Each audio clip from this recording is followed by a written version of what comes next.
Hey guys, how are you all? Welcome back to my channel. If you enjoy then please like, share and do comments. Demon, come back you little shit. Get the monster. Naruto was running, not for fun or to get exercise. No, he was running for his life. This wasn't like the other times he was chased. He was older and more experienced. He was supposed to take his genin exam the next day and become a ninja. Leave me alone, I didn't do anything to you. Of course, yelling at them didn't make them stop. If anything, it spurred them to run faster. It didn't help that the civilians quit chasing him and were replaced with ninjas. 6 Chunin this time. Hopefully he can get away. Damn it, demon. Get back here. Naruto sighed. They just never learn. He was about to yell an insult back at his pursuers when his foot hit a wet patch on the branch he landed on. He slipped and crashed to the ground. All of the Chunin soon surrounded him. About time you little fucker. Time to make you pay for what you did. He drew his fist back and slammed it into the blonde's face. His head snapped back at the collision. A foot intercepted his downward descent. Naruto's body was flung forward, hitting the packed dirt. They proceeded to kick, punch, and stab the boy to their heart's content. The leader held a kunai above the boy's head, standing tall and proud. Now you die, demon scum. Please stop. The emotion in his voice caused the group to hesitate. I don't know what I did, but I'm sorry. Please just don't hurt me anymore. The Chunin looked amongst themselves. Were they really just beating a poor kid senseless? One of the group knelt down and offered his hand to the blonde. Smiling weakly, he reached for the hand. He missed the evil smirk. In a flash, a kunai pierced his hand, pinning him to the ground. Huh, did you really think we would fall for that, fox? You know exactly what you did, demon. You killed our family, our friends, our loved ones. Tetsu, you aren't supposed to talk about that. What does it matter, Ozaki? He will be dead in a minute. Tetsu swiveled back to face the demon. All our lives we have lived in fear of the Kyuubi. The 9 tails. That fear ends today. He raised his kunai. I will free us from the demon. Naruto's eyes widened in horror as the kunai approached his neck. He watched in slow motion as it descended. The moment it touched his flesh he was gone. The blonde awoke with a start. Once his momentary drowsiness left, he shot to his feet. Where was he? The surroundings were not familiar. The leaky pipes, the ominous sound of water dripping in the darkness, the damp concrete. It was unfamiliar, therefore not safe. His eyes widened in realization. He spun around looking for his attackers. This could be a sort of prison for him.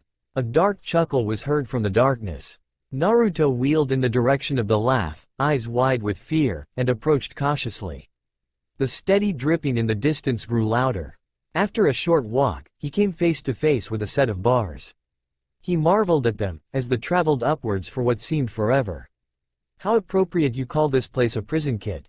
It most certainly is. A pair of blood-red eyes appeared in the dark behind the never-ending bars. They gave off an aura of power. Who are you? Naruto tried to act brave, but when something has eyes the size of you, you tend to be a little freaked. I am many things. Destroyer of mountains, maker of hurricanes, lord of the Biju. You might know me as the Kyuubi. Naruto's jaw dropped as the massive beast came into full view. Several stories tall and wearing 9 tails of red fur. A giant fox. You may also know me as the cause of your pain and suffering. I am the reason you are hated and despised in the village. The ignorance of civilians is truly pitiful. They believe that you and I are one and the same. They believe you are the 9-tailed fox. What? Naruto found it in him to speak. How can I be a demon? Kit, do you know how I was defeated? The 4th Hokage killed you when you attacked Konoha. The fox glared at Naruto. Wrong. A mere pest like you humans could not hope to kill a tailed beast. No, he used a seal. By sacrificing his life, he was able to seal me into a newborn baby. I became a part of this child's life and he became a part of mine, for better or for worse. If the kid dies, I will as well. Of course I'll be reborn after a small period of time, but it will not be a pleasant experience. Why are you telling me this? He was confused. If you are imprisoned in a kid, then why can I see you? You truly are stupid. Hey, think kid. I was sealed in a newborn baby on October 10th 13 years ago. Wait, that's the day. I was. Naruto fell to his knees. Kyuubi growled in delight. You see now, don't you? You were the baby I was sealed into. No, you're lying. Kit, I will not lie to you. I may weave my words in riddles and mystery, or refuse to answer, speak, I will never lie. Not that you would trust a demon anyhow. Why? Why what, Kit? Why was I chosen to be the baby you were sealed into? That's a good question. You are obviously unfit to be a Jinchuriki, a container of a tailed beast. You are weak and lack the willpower to better yourself. As for your question, I do not know. Perhaps you were the closest available kid in the area. Or perhaps you had no parents of your own. Shut up. What did you say, Kit? I said shut up. Tears flowing down Naruto's face as he looked into the fox's gaze. I can't believe that you are here. This is some messed up genjutsu or something. You aren't real. Kit. The fox bared its fangs and growled. I assure you, I am very real. Where do you think your incredible chakra reserves came from? Me. Where did your accelerated healing factor come from? Me. Why aren't you dead yet? Me. Trust me when I say I am physically all by the thought of being inside of you, a weakling. Without me you would have died 10 years ago when the mobs first started attacking you. I only saved your pathetic excuse for a life to keep my own, even if it is with scum. Naruto kept his glare up. You piece of shit. Even Kyuubi was slightly taken aback by the blonde's language. Never before had he cursed with such rage, with such venom in his words. Just let me die then. You can be free and I won't have to deal with this shit anymore. I'm tired of being treated like crap. I am tired of being a worthless piece of trash in everyone else's eyes. I want to be normal, but since that can't happen, just kill me now. Never. Never in the long existence of the fox's life did he think he would reach a day where a mere kid would ask for death, and where he would refuse. I will not. Contrary to what many believe in, I am not a soulless monster. I would never raise a claw willingly against a kid, no matter how annoying they may seem. Naruto looked ready to scream again, but a roar from Kyuubi kept him quiet. Since you seem so hell-bent on dying, I will take away something of yours. One of the few things you cherish. Whenever you feel like you can truly become strong, I will judge to see if you are worthy of having it. Naruto tried to ask what it was he took away, but the Kyuubi was vanishing before his eyes. Now that we have met, you need only think, and I will hear you. It will be much easier to communicate without having to drag you here. A flash of light later, Kyuubi was gone. Konoha Hospital. Alive, but we have never seen something like this. It won't let us, Lord Hokage. It's not repairing. Naruto opened his eyes only to shut them again in the presence of a blinding light. A few moments later, had turned it off. When he cracked his eyes open again, he saw a familiar figure standing before him. Hello there, Naruto. Glad to see you are doing better. Naruto nodded. Tell me, how are you feeling? The blonde opened his mouth to reply. No sound came out. He shook his head and tried again, only to receive another failure. He started panicking. His voice was gone. But how could it? Miss me, Kit? The blonde flew out of his hospital bed and onto the ground, looking around in a panicked manner. Kyuubi? Yes, Kit. Now stop flailing about before you give this old man a heart attack. Not that I would mind. Naruto, are you alright? The old man was kneeling at his side in a moment. Naruto shook his head. The Hokage couldn't help but wrap the poor kid in a hug. The shaking of his body told him all he needed to know. Naruto, I know you are a smart boy, so you understand what I am about to say. After Anbu found you unconscious and apprehended those involved, they brought you here for medical treatment. Do you understand so far?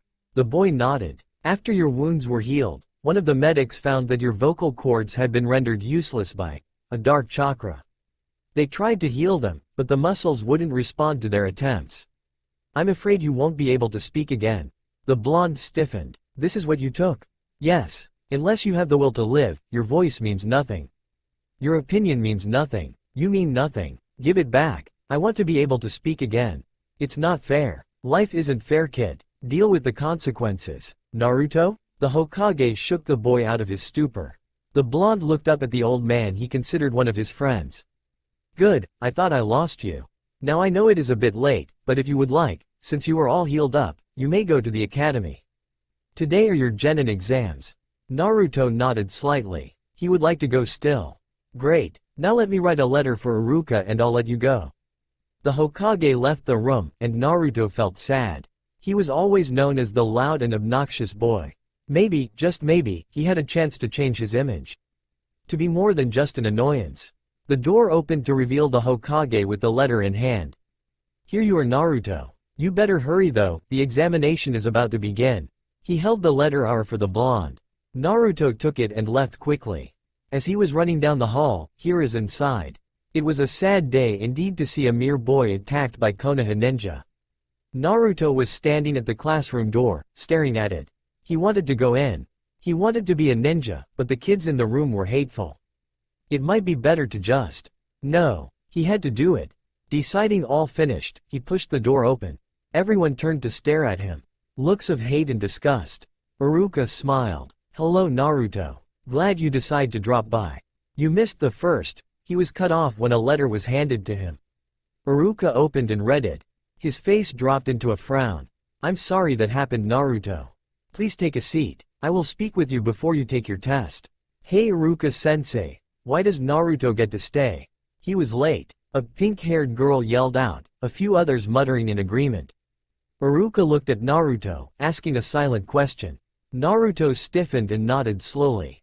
He really didn't want to be the center of attention over the incident, but it might keep the others off of his back for a little while. Naruto was attacked by ninja last night and was in the hospital until just a while ago. He had lost the ability to speak due to the ninja and it cannot be fixed by any of our doctors. Now if you are done, Miss Haruno, I would like to finish what I was saying. The other students gave him looks of pity, some just smirked. Naruto toned them out and set his head down. An hour later Iruka was calling kids down for the exam. The blonde didn't even realize half of the students had gone already. He laid his head back down, but a finger poked his shoulder. Naruto ignored it, but it poked him again. The blonde turned towards the offender. Kiba was staring at him. "Is it true what Iruka-sensei said? You really can't talk anymore?" Naruto nodded slightly. "Man, that sucks. Do you know any sign language?" Naruto shook his head. "Troublesome. Well, you don't have to answer any more questions in class now." Shikamaru, sitting next to Kiba, sighed. "I wish I never had to answer questions in class." Before long they too were called down, until Naruto was the last one in class. Iruka came into the class and looked up at the boy. "Come on Naruto, let's give you a Hite 8. Naruto smiled and left his chair for the exam room, Iruka in tow. Once inside the classroom, Iruka placed a hand on the young boy's shoulder, halting him. "Naruto, how did this happen?" Naruto pointed to his throat and Iruka mentally smacked himself for forgetting so quickly. "You can write on the chalkboard if you like." Naruto nodded and walked up to the board and began writing. Iruka turned from sad to angry and disbelief. "I was attacked by 6 Konoha Chunin yesterday. Before one of them could kill me, I passed out. When I woke up, I was inside a prison-like place. After exploring it, I met Kyuubi. He told me about how he was sealed inside me when I was a baby and that's why I was hated. I told him to kill me so I didn't have to be hated anymore, but he refused. Instead, he took away my ability to speak. Until I give up this mentality, I won't be allowed to speak another word." Iruka was angry, at both himself and the villagers. This boy was treated badly because of what he had no control over. Worse yet, he now knew about the Kyuubi. If he asks the Hokage about it, Naruto might never speak again because they already knew. He raised his head at the sound of chalk scratching the board. "Why did the 4th Hokage pick me?" Iruka stared at the question a long time before answer. "Naruto, I don't know why you were picked. If I did, I would tell you." The blonde seemed to buy it and nodded. After a second he started writing again. "Did you know my parents? Why did he have to ask these questions?" Iruka could very well just tell the boy and hope he doesn't get mad, but an order is an order. "No, I did not. I'm sure they were wonderful people to have such a wonderful son." Naruto couldn't help but smile at what Iruka said. He continued to write. "So can I be a ninja or what?" Iruka laughed at the boy. "I'm sure you will be, but first is the test. Let's erase this first, then we can get started." He gave an eraser to the boy and they began cleaning the board. Once all was finished, Iruka turned to Naruto and grew stern. "Okay Naruto, I want you to do a kawarimi, a henge, and a bunshin. Do those 3 and you'll pass." Naruto's face fell. He couldn't do a bunshin. He reached for the chalk and hastily wrote, "I can't do a bunshin." "You can't do a bunshin?" Naruto shook his head. "I'm sorry then Naruto. I can't pass you unless." He was interrupted by the sound of frantic writing. "But it is not my fault. The old man said that I have so much chakra that doing the normal bunshin just kills it. He taught me how to do a different type of clone though.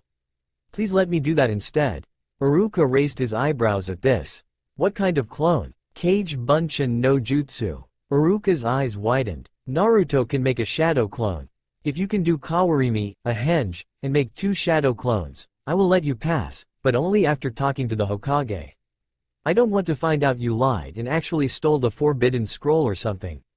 Naruto nodded happily. He took a deep breath and switched himself with Iruka. Good Naruto. Next the henge. Naruto transformed into Iruka. Iruka inspected the henge closely before nodding. Very well done. Finally the bunch Kage bunshin. Naruto closed his eyes and focused his chakra. He called out the jutsu's name in his mind. Suddenly 20 Narutos appeared, scaring Iruka. Naruto. That's incredible. He turned his gaze to his sheepish student. You deserve this. He handed the blonde a Hite 8. Naruto's eyes widened as he held it, gazing at its beauty. He looked up to his teacher with tears in his eyes. Iruka smiled and hugged his student. He pulled away after a minute and patted his head. Now don't forget to be here tomorrow at 9 AM for team selection tomorrow. It would be a shame if you missed that after becoming a ninja. Naruto nodded. Today was the start of a new life. He was a ninja. Naruto awoke with a yawn and a smile. The smile was new to his mornings. Why UADK? It was because today he was officially a ninja of Konoha. His journey to become the Hokage starts here. After a quick breakfast and a cold shower, he was on his way to the academy, ready to find out who his teammates would be. He thought it over during his walk. There was Kiba, the loud mouth with an attitude. He was a cool guy. Shikamaru had brains, but was really lazy. Hinata was really hard to read. She was very any and stuttered a lot, but she is a Hyuga. That means their powerful fighting style. Ino was pretty strong compared to the other girls in class, but she was still weak. Sakura was cute, but she was just like Ino. Both were the co-leaders of the Sasuke fan club. Then comes Sasuke. He was the strongest in class, but was completely full of himself. Arrogant, ignorant, and broody. Choji was a nice guy and strong, but he was always eating and rarely paid attention during class. Shino was the opposite of Kiba. Very smart and very quiet. He only ever spoke when necessary, but was nearly as smart as Shikamaru. Very good observations, for a kid. Naruto stumbled. Stop doing that. I'm never going to get used to this. Huh, poor kid. Anyways, I actually have something to tell you before you are a part of a team. Whoever your sensei is, ignore them. They will not teach you due to hatred of me. I will teach you every night. What? Don't get the wrong idea, kid.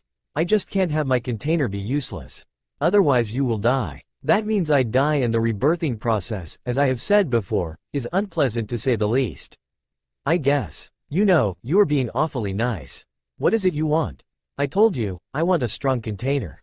You are more stupid than I first realized. Hey, I can hear you saying that. You were supposed to. Naruto huffed and refocused on getting to the academy, only to realize he was in front of it. He made his way to his classroom. Upon opening the door, several students already there had their jaws drop at the sight of him. How is he a ninja? The blonde made his way to his seat, with only himself in his row at the moment. Hey Naruto, how did you pass the exam? He turned to face an angry Sakura. How she passed was beyond him.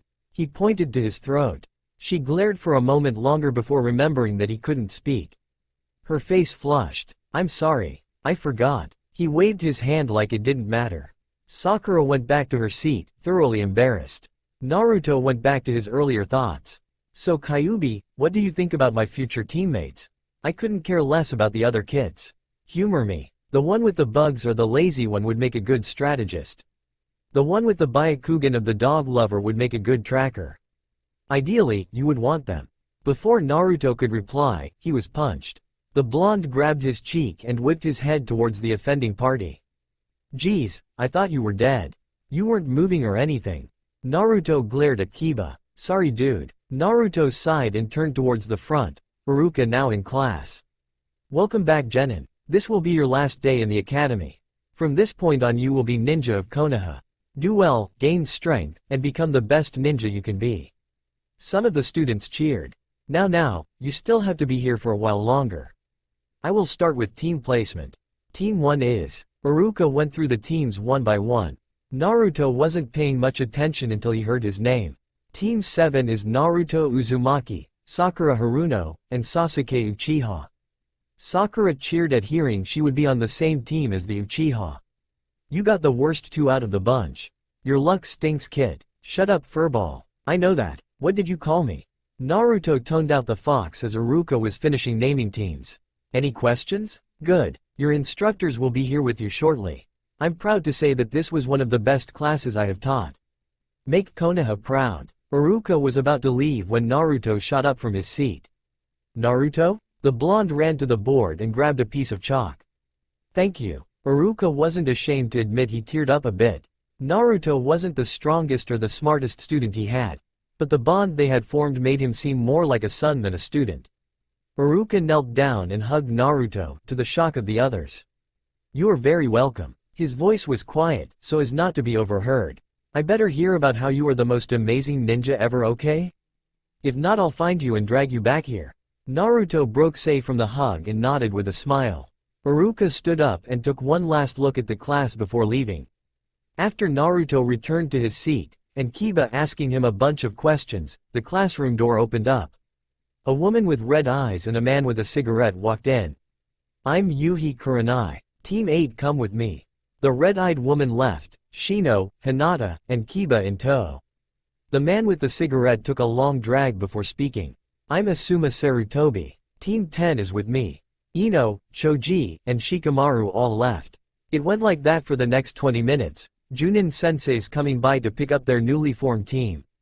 Soon it was just Naruto, Sakura, and Sasuke. Where is he? Sakura screamed after sitting still for an hour and a half. Can I eat the banshee? No, you're no fun. He is a Junin. He probably has other responsibilities. He will be here. Naruto looked over at the Uchiha. He was being as broody as ever. As much as he hated it, he would like to know more about his teammates. They would be working together for a while. He moved to the blackboard, gaining the attention of the others. It would be a good idea to learn more about each other. This way we can be more effective as a team. That's a good idea. Sasuke, tell me about yourself. Naruto facepalmed. That's not what he meant. Sasuke actually smirked a little at this. Naruto. Sasuke spoke to him. You start. The blonde shrugged and began writing. I am decent with ninjutsu. I don't know many. I can only break a genjutsu, but due to my massive amount of chakra, I cannot perform them. My taijutsu is passable. I know nothing in kenjutsu, but I would like to pick it up someday. What do you mean by massive? Sakura was kind of interested at this point. Almost as much as the Hokage. Liar. No genin has more chakra than Sasuke. Naruto just shrugged his shoulders and began writing again. Then go ask the Hokage. He will tell you the same thing. Previously, Sasuke had no interest in the blonde. Now after learning a bit about him, he found Naruto rather interesting. I have a great deal of ninjutsu at my disposal. My taijutsu is above average, but my genjutsu is terrible. I have no skill in kenjutsu. Naruto nodded in appreciation at Sasuke. Perhaps it wouldn't be too terrible to have him on the team. He turned to Sakura. She glared at the blonde before sighing. I know very little of ninjutsu. My taijutsu is average. My genjutsu and kenjutsu are non-existent. Naruto frowned and began writing again. You have a small pool of chakra, so genjutsu should come easier to you than most. Why do you have no skill in it? Sasuke held back a smile as Sakura got angry. What do you mean? That's rude, Naruto. I'm making an observation. You should ask our sensei about genjutsu when you have some free time. I think you would do well in it. Sakura flushed before turning away. Whatever, you idiot. What about me? The blonde turned towards Sasuke. What should I learn? If you could give Sakura advice from just her skill level, you should be able to do the same for me. Naruto arched an eyebrow. The Uchiha wanted him to help?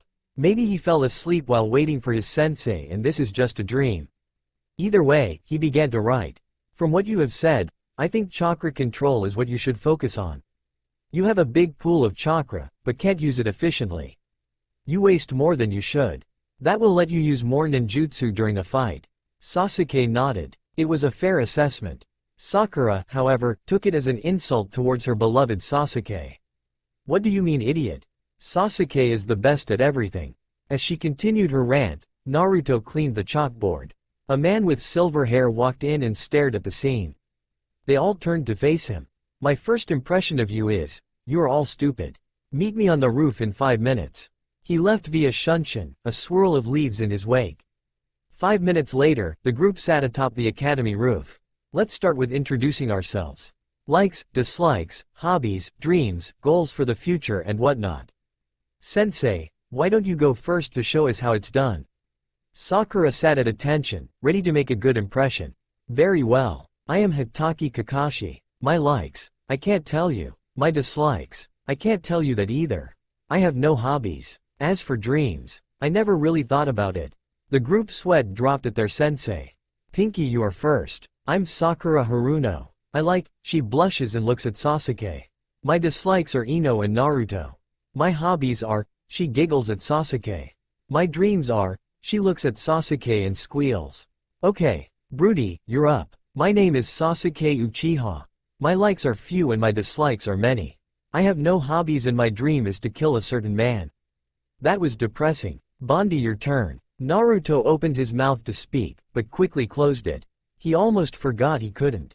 Don't be shy. I won't bite. Kakashi-sensei. Sakura fit the attention of their teacher.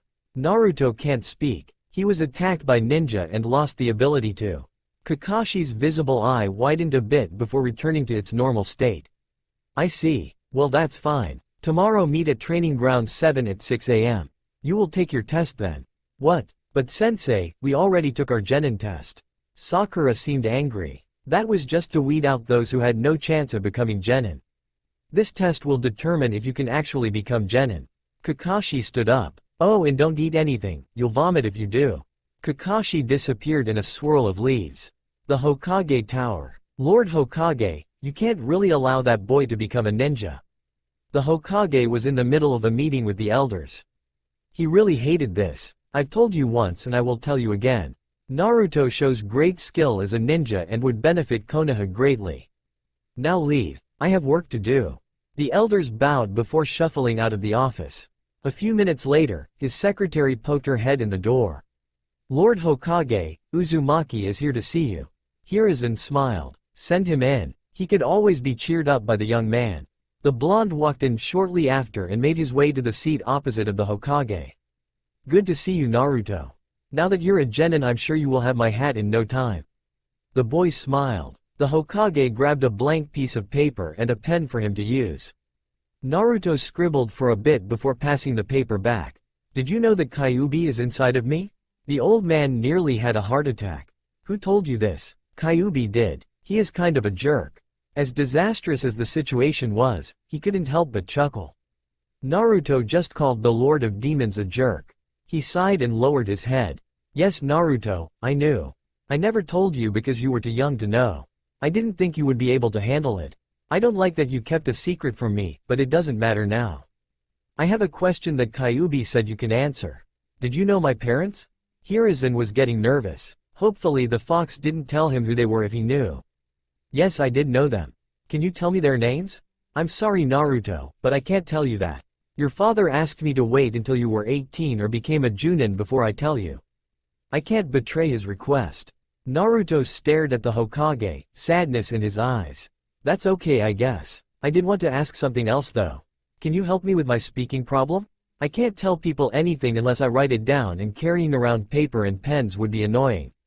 The Hokage smiled. I think I know just the thing. Naruto walked into his favorite place in Konoha. Ichiraku Ramen. The best food in the world was served here daily and Naruto was thankful for it.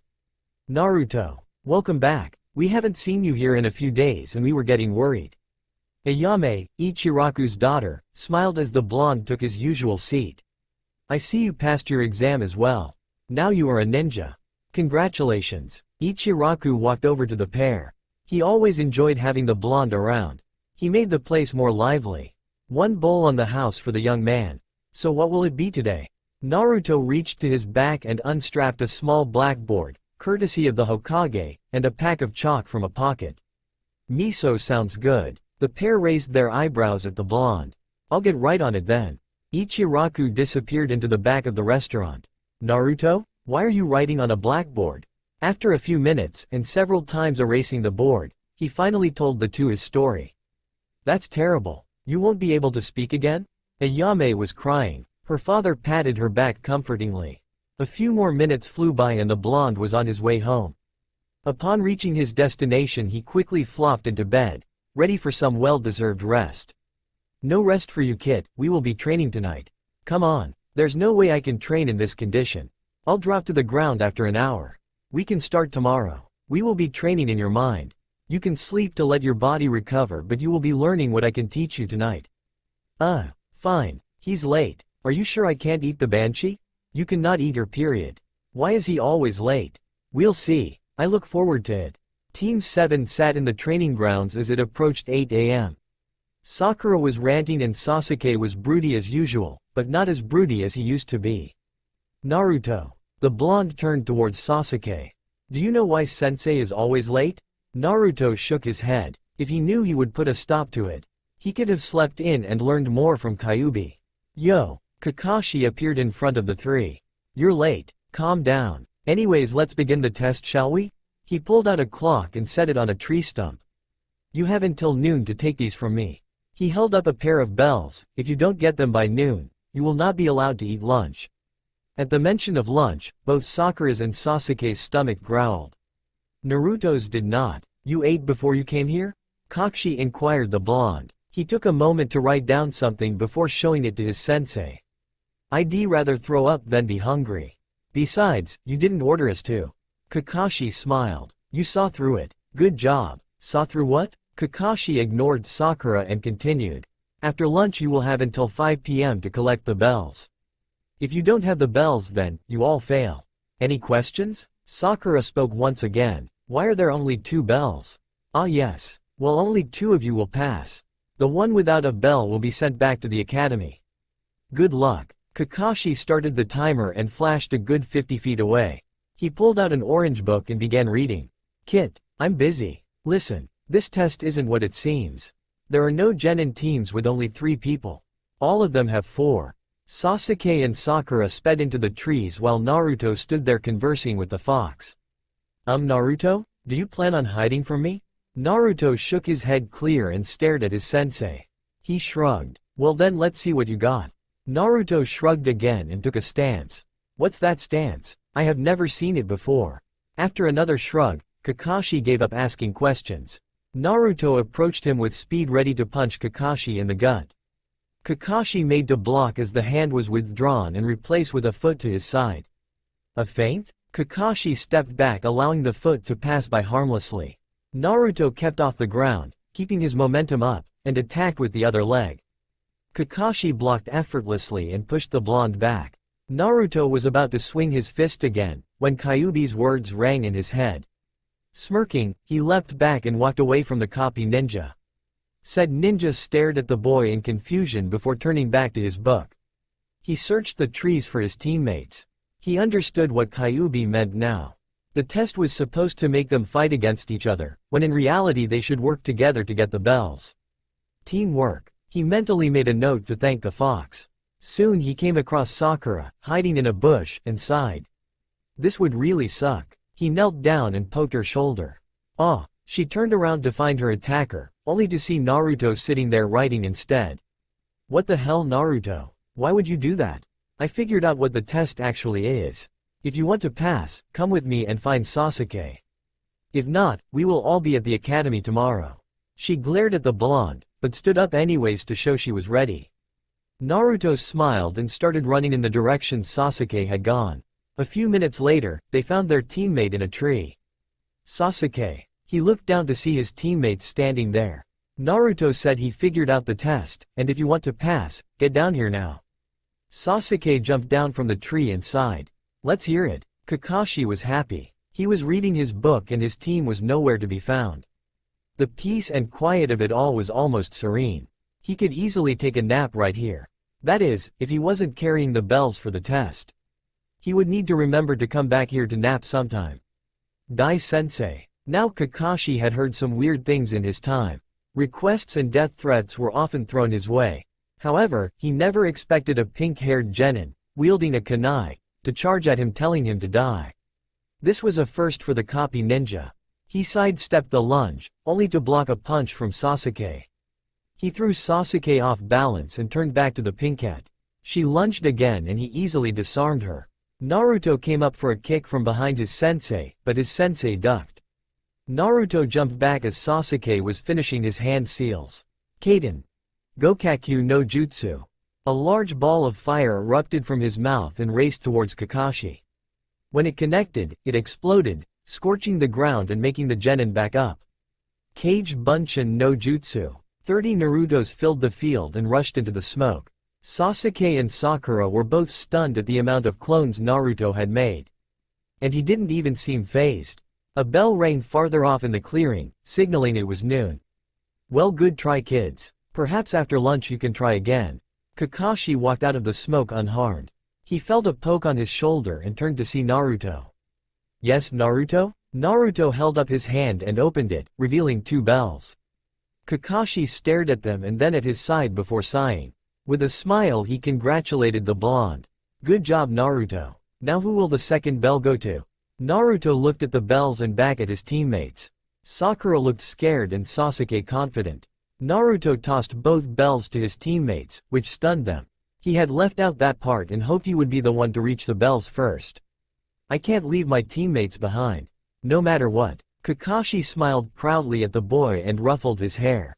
A good answer. Remember, a ninja who breaks the rules is trash, but those who abandon their comrades are worse than trash. Now Naruto, how did you figure out the point of the test? Me and my pet fox worked it out. Kit, what did you just call me? Kakashi froze for a second. Your pet fox? Yep, me and Q. I see. Well, congratulations on becoming genin. Meet here tomorrow at 9 AM for out first mission. Kakashi disappeared in a shunshin, leaving the 3 to themselves. Naruto. He turned to Sakura. Thank you. I think if you wouldn't have told us your plan, we would have been sent back to the academy. Naruto waved it off like it was nothing and left the training grounds for his home. Mindscape. I'm ready, Kyuubi. You think you are? I know I am. With it I can grow stronger even quicker.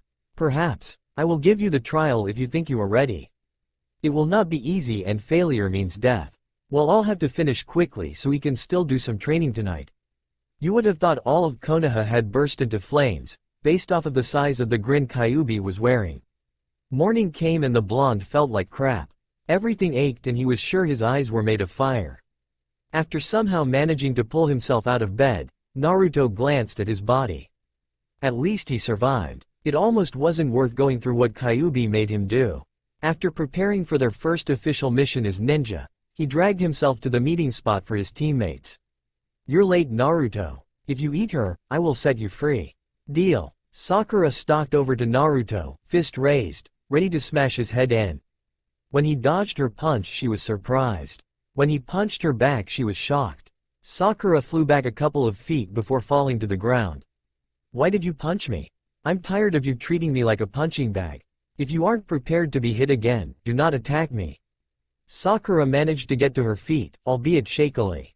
Sasuke just watched the wild scene play out with mild amusement. Ah, young love. They turned to face their sensei, now standing with them in the clearing. Sensei, I will vomit if you say that again. The only possible way I could date her is if she became Hokage and forced me to. Actually, I might prefer being a missing nin at that point. Kakashi's sweat dropped. Sakura looked about ready to cry and Sasuke was barely holding back laughter. Okay then, let's head to the Hokage Tower. We got ourselves another mission today. His team noticeably perked up at the mention of a mission. They happily ran after their sensei as he disappeared towards the tower. 1 month later. If we get one more D rank, I will jump out this window and have Sasuke burn my body of the way down so I can't be regenerated. The Hokage stared at the blonde who was crouched on the window sill, Sasuke standing nearby. If it weren't for the fact that the blonde was suggesting suicide, he would have laughed. Alright, I believe you are ready for a C rank. What do you think, Kakashi? I believe they are indeed ready, Lord Hokage. Very well then. Your mission will be to protect a bridge builder while escorting him to Wave Country. The Hokage tossed a scroll to Kakashi, who began reading it immediately. You will stay with him until the bridge is complete. Tazuna, you may enter. The group turned towards the door to see a drunken, middle-aged man stumble in. What's this? I hired ninja, not 3 brats. I assure you Tazuna, this team is more than capable of completing the mission, and I will provide support. Whatever. Okay team, meet at the north gate in 2 hours. Pack for a 2-week journey. The 3 nodded in the affirmative and left for their homes. 2 hours later, all of Team 7 had arrived at the gate. Both Tazuna and, surprisingly enough, Kakashi were waiting for them. Right on time, can head out now. They took one last look at Konoha before stepping outside the gates. Mr. Tazuna, sir? A few minutes into their walk, Sakura tried to start a conversation with their client. Are there any ninjas in the wave? No Sakura, that's why he hired us. If there were, he would have hired them. Kakashi stated with looking up from his book. She bowed her head stiffly and continued in silence. Hey boy, why do you have a chalkboard on your back?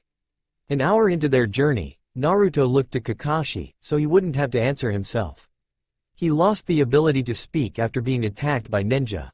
Luckily he didn't lose any more than that. I see. The bridge builder seemed to furrow his brows before sighing. Nightfall came and went, and once again the team was on the road and ready to fulfill their duties. Naruto felt something. He was sure what, but it was off. Perhaps now was the best time to use Kyuubi's gift. He rolled up his sleeve revealing a fox tattoo, red and black and wearing 9 tails. Kakashi's eye widened as Naruto bit his thumb and rubbed it on the tattoo. Kachiyose no Jutsu. After a small puff of smoke, the group stared at the creatures in front of them, and their jaws dropped. Minus Sasuke. He was just staring wide-eyed. A dark gray fox with blue eyes and 3 tails, and a snow-white fox with green eyes sporting 2 tails appeared. Both of them came up to Naruto's knees. Before Kakashi could ask, the white one spoke. What is it you request, Master Naruto? A brief moment of silence later, the gray one bowed, and the white one moved closer to Naruto before speaking. Her voice was surprisingly pleasant. At Master Naruto's request, Shiki and myself will assist you on your mission. Shiki is an excellent tracker. I'm afraid I do not stand out in the skill department, but I shall serve as Master Naruto's voice for the remainder of his life. I am Ritsuka. A pleasure to make your acquaintance Tazuna. According to my master, Hitaki is very late, Sakura is a fangirl, and Sasuke is broody. Will you please explain to me what a fangirl is? Master Naruto is rather reluctant to explain. Kakashi's eye twitched. Excuse me Ritsuka, but why exactly are you here? 1 month ago, my master signed the Fox contract. I am a summon. He summoned me, therefore I am here. Kakashi was hesitant, but nodded anyways. Sakura however was not so happy. Did you call me a fangirl? Yes. Can you tell me exactly what that entails? Sakura turned to Naruto. He was looking around at the scenery, avoiding her gaze. Damn you Naruto. She charged at the blonde before being stopped by Ritsuka. Her fangs bared at the young girl, making her squeak. If you attack my master again, I have permission to kill you. Do not test me. A brief flare of ki later and the fox returned to Naruto's side, leaving a stunned Sakura. If we are all done here, let's keep moving. Shiki returned after an hour of tracking and returned with a yip, once again, scaring Sakura to death. Master, I have returned. Up ahead, nearly 4 mics down the road, there are puddles on the ground. They gave off a minuscule amount of ki, but were otherwise non-responsive to myself. Naruto nodded and Shiki dispelled. Well now, this seems to be interesting. Kakashi's eyes smiled and returned to reading his book. Let's continue. Down the road they went and Tazuna seemed to be sweating profusely. Is something wrong Tazuna? Kakashi's eyes smiled at their client. Nothing is wrong. I'm fine. Alright then. Soon they approached the puddles that Shiki pointed out. They all walked by, unaware of the problem that was there. As they passed the puddles, 2 dark figures rose from them. They launched chains from the gauntlets on their hands and wrapped Kakashi in them. The genin turned in time to see Kakashi ripped to shreds. Kakashi-sensei. Sakura screamed. Sakura, guard Tazuna. Sasuke, you and me can deal with them. After a second of confusion, the 2 realized that Ritsuka was conveying Naruto's orders. 1 down. 1 ninja charged. 3 to go. The other followed suit. Sasuke took up a stance with a kunai in each hand. Naruto summoned another fox, this one dark red with blue eyes. 4 tails adorned its hind and it was a foot taller than Ritsuka. After a bow and glance to Naruto, it charged at one of the ninja. The other passed by the fox and lunged at Sasuke. He blocked the strike with a kunai and jumped back a step. Kaden. Gokakyu no Jutsu. A large fireball raced from his mouth and towards the enemy ninja. Sweden. Suirei Kabe no Jutsu. A wall of water rushed up from the ground to meet the flame, dousing it completely. Sweden. Mizu no Nami no Jutsu. The wall of water came down in a wave over Sasuke, washing him back towards Sakura. Naruto's fox was dancing with the other, biting and scratching before leaping away, infuriating the ninja to no end. Sweden. Mizu no Nami no Jutsu. A wall of water rose from the ground to douse the fox. Futon. Kei's no Bakuden. The air around the fox compressed before expanding rapidly, blowing the water back over the ninja. The ninja dodged by leaping to the right, only to find a fox at his throat. The fox latched onto the ninja's throat and began tearing savagely. The ninja punched the fox a few times, each weaker than the last, before he fell limp. Sasuke was having a hard time. The ninja wasn't going down and he kept dodging his jutsu. Naruto stepped in and it helped, but the ninja still outclassed them. Sakura even took to throwing shuriken at the enemy when there was an opening. Sasuke was beaten badly. Naruto wasn't nearly as bad, mostly due to his accelerated healing and his late start in the battle. The ninja loomed over Sasuke as Naruto was on the ground near Sakura. He raised a kunai to strike but was soon tackled by a fox. The fox pushed the ninja into a tree and, in his momentary stun, dragged Sasuke to his teammates. "What do you suggest, Master? I am too tired from my other fight to be very useful here. It has been too long since I was in combat." Naruto waved his hand. "Of course, Master. Summon me again if you have need for me." The fox disappeared in a puff of smoke. "You sent away your little friend. That wasn't very smart. Now I can take you out without any." A thunk was heard and the ninja slowly fell over, a kunai sticking out of his head. "Well, I think you all did splendidly for your first real fight." Kakashi jumped down from the trees. "Kakashi-sensei, I thought you died." Sakura started crying. "Simple Kawarimi. I wanted to see how you fared against real ninja that were trying to kill you. I'm proud that you did so well, especially against those two." Sasuke raised an eyebrow. "What do you mean, sensei?" They were known as the Demon Brothers, B-ranked missing nin from the mist. They specialize in assassination and fighting as a pair. The fact you held your own and even killed one is amazing. Most genin can't say that they have faced a missing nin and lived. That doesn't mean you should let this go to your head. This was most likely luck. Without Naruto's summons, you very well could have died before I could help. That brings me to my next question. Kakashi rounded on Tazuna with a glare. "Those were no bandits. You didn't tell us you were being hunted by ninja. This mission is at least a B rank. You put myself and my team in danger. They very well could have lost their lives because you only paid for a C rank. I have half a mind to turn away right now and leave you here. Please." Tazuna fell to his knees and pleaded with Kakashi. "Please don't leave me here. We barely had enough money for a C rank. My country is very poor and we had no other choice. Gato has taken control of all shipping ports in and out of our country. We are dying and my bridge is the only thing that will pull us out of poverty." "Gato?" Kakashi inquired. "As in Gato Corporation?" "The very same. If we finish the bridge we will be connected to the mainland and we will be free of his rule. We won't have to rely on his overpriced product again. Please, help me save my country." Kakashi eyed his genin. "What do you all think? If we go on, you could lose your lives. There is no shame in turning back from something you can't handle. I think we should help him, Kakashi-sensei. I would want the same thing if it were us Gato had control of. I don't care either way. My master said I can eat Tazuna if he dies." Naruto nodded. Tazuna readily agreed and looked at Kakashi. He sighed. "Very well. We will continue our mission." The group gathered and continued out on the road. "We should reach our boat in just a few minutes. From there we will take it to my country. It will be a 30-minute walk to my house from there." "Master, I am not fond of water. May I dispel?" Naruto shook his head with a grin. "I see, very well then." The others watched with hesitancy as Ritsuka and Naruto were smiling as they trotted to the boat. "Here we are. Oi, Tazuna. It's about time you showed up." The old man grinned. Good to see you too, friend. Take us to the reedy shore. It will help hide us. You got it. The group climbed in the boat and took their seats. Sakura nearly jumped out of her skin when Ritsuka laid her across her lap. Scratch my ears, and if I get wet I will eat you. Sakura froze and turned to Naruto. He was looking around the water innocently. She sighed and did as she was instructed to.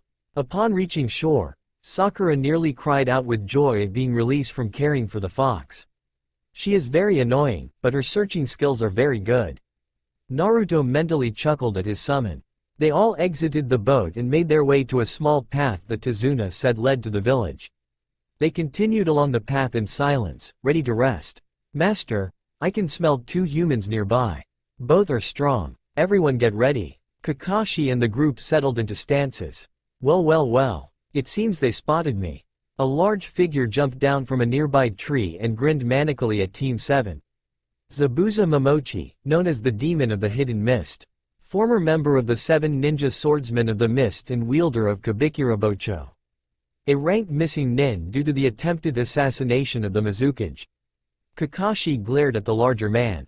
Copycat Kakashi, the man who has copied over 1,000 jutsu. This will be an interesting fight indeed. I won't be messing around, Zabuza, you will not leave here alive. Kakashi moved his hand towards his face and lifted his Hide 8. Sharingan. Sasuke gawked at his teacher. I won't be either, Kakashi. Sweden. Kirigakure no Jutsu. A thick mist rolled in from the ocean and covered the battlefield. All 3 of you guard Tazuna. I'll handle Zabuza. He. Zabuza's voice echoed around the clearing. Which vital point should I hit? Perhaps this one. He reappeared in between the 3 genin and next to Tazuna. He swung his sword in a clean arc at Team 7. Sasuke jumped over the sword. Naruto jumped out of its path, and Sakura tackled Tazuna to the ground as the sword passed over them. Quick little kids, aren't they? Maybe they will last longer than a minute. Naruto leapt even further back before starting his jutsu. Futon. Tatsumaki. A small tornado formed and began blowing the mist out of the clearing, traveling quickly towards Zabuza. The missing nin slashed through it, but his mist was already mostly cleared. Nice kid. You have some talent after all. Naruto glared at the man and leapt forward. His fist flew towards Zabuza's gut and the man made to block. Naruto quickly dropped his fist and tried to company E from the left with his other. Zabuza saw right through it and grabbed the blonde's arm, throwing him at his teammates. You are one interesting kid. Too bad I have to kill you. Zabuza ran forwards and thrust his sword at the blonde. His sword met a kunai with a clang of metal. He glared at the Junin in his way.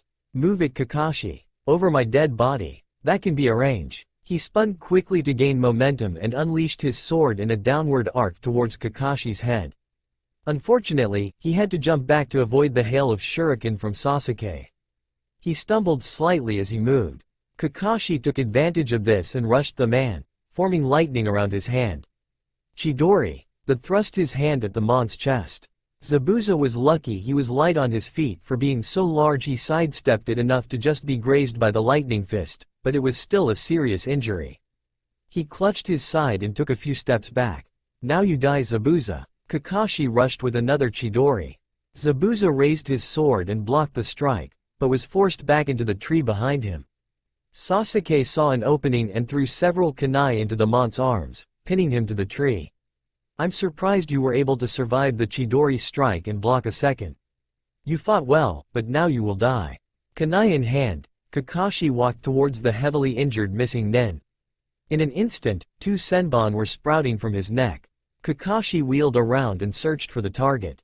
Team 7 took up defensive stances around the thoroughly scared bridge builder. Thank you very much. I've been searching for him for a long time now. A small figure dropped out of the trees behind the group. Based on your mask, I'd say you were a hunter nin. Correct. The small figure pulled the kunai out of the arms of Zabuza. Draping his body around their shoulders, the hunter nin turned and faced Kakashi. This body holds many secrets. I must dispose of it. In a flicker the nin disappeared. Well, that was fun, kids. Let's head on. Kakashi fell flat on his face. His team rushed to surround him. Silly me. Sharingan and 2 Chidori left me with no chakra. I'll be fine after I rest, but perhaps you should carry me the rest of the way. After picking up their sensei, Team 7 followed Tazuna the rest of the way home. Kakashi was resting. Upon reaching Tazuna's house, they were greeted by his daughter, Tsunami. She was happy to see her father, but went into the overprotective mother mode when she caught sight of Kakashi. They were ushered inside and their sensei was tended to. They also met Inari, but he seemed to be angry with the group. It was unexplainable, but they left him alone. When Kakashi awoke the next day, Tazuna explained the situation in greater detail, making the silver-haired man shake his head. I know it won't be easy, but you came all this way. Not that, Tazuna. I just realized that Zabuza is still alive. Sakura spit out the tea she was drinking. What? A hunter nin is supposed to decapitate their target and burn the body where they die. The fact that the hunter nin took the body means that they work with Zabuza most likely. But sensei, he took 2 senbon in the neck. He had to have died from that. True, he should have. However, there is a special way to put someone in a death-like state. It's incredibly hard to do, but the fake hunter nin must be very talented to do it. Luckily for us, it will take Zabuza at least a week to recover from that. We have a week to train and hopefully that's enough to help you beat the fake hunter nin. Sensei, you can barely sit up. Sasuke pointed at the Junin. How will you be able to train? I will focus on recovering. I will need to be at 100% to beat Zabuza. Find me a pair of crutches and I will show you what you will be doing for a week. After several promises to Tsunami about not doing anything dangerous and being safe, Kakashi was allowed to hobble his way out of the house. It took a few minutes, but they made their way to a small wooded area about a half-mile away from Tazuna's. Alright, I want you all to climb trees. He smiled to himself as if he made a life-changing discovery. How is climbing trees going to help us fight a missing nin? Sakura had a point, Naruto was ashamed to admit. Simple, you can't use your hands. Sensei, did you hit your head a little too hard when you fell? I'll show you. Kakashi slowly walked up to one of the trees. He placed one foot on the trunk and then the other. Soon he was standing upside down on a tree branch. This exercise will help you gain chakra control. Having a lot of chakra can be nice, but if you can't control it, it's useless. By increasing your control, you will also slowly help your reserves grow. This will let you cast more powerful jutsu and more often than if you had a smaller reserve. He slowly made his way back down the tree. Now go to it. Kakashi, may I speak with you for a moment? The copy ninja was still uncomfortable with the fox, but other than threatening to eat 2 people, she has been well behaved. Of course Ritsuka. He hobbled away from his team. They were attempting to run up the trees, but were having little success. Until Sakura called out from above them. Hey, this is easy. Naruto and Sasuke gawked at her before doubling their efforts. What is it you wanted to speak about, Ritsuka? It is Master Naruto. It would be beneficial for him to train other skills instead of chakra control for now. After speaking with my lord, we both agreed that he should focus in his elemental affinity and mastering the few jutsu he knows. It will be just as effective as the chakra control, but he will have more focus on jutsu tan on tree walking. Your lord? Lord Kyuubi. I see. I would like to think that I know what's best for my students. You have a right to think what you like.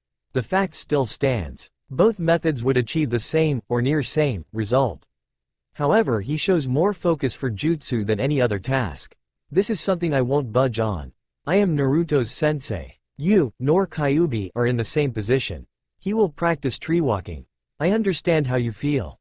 Perhaps we can compromise. If after 2 days my master shows little to no improvement in your exercise, he will be allowed to practice his jutsu. He will be guaranteed something out of this training that way. Kakashi stared down at the white fox. I agree. He should get something out of it. 3 days in tree walking. I will let him decide after that. Is that agreeable? The fox was silent for a moment before speaking. It is. My lord says that while that eye you carry makes him want to suck the marrow from your bones, you are one of the more decent humans he has seen. Kakashi felt a little violated. Kyuubi finds me decent? That's a laugh. I find him to be a monster, nothing more. Is it because your sensei died while sealing him inside my master? That and he ruined the life of a boy before he could speak. A boy I hold close to heart, no matter how I may act. Ritsuka was quiet before her eyes widened. My lord, are you sure? He won't believe. Yes, my lord. Very well. Ritsuka calmed herself before staring at the Junin. What I say next is word for word what my lord told me to relay to you.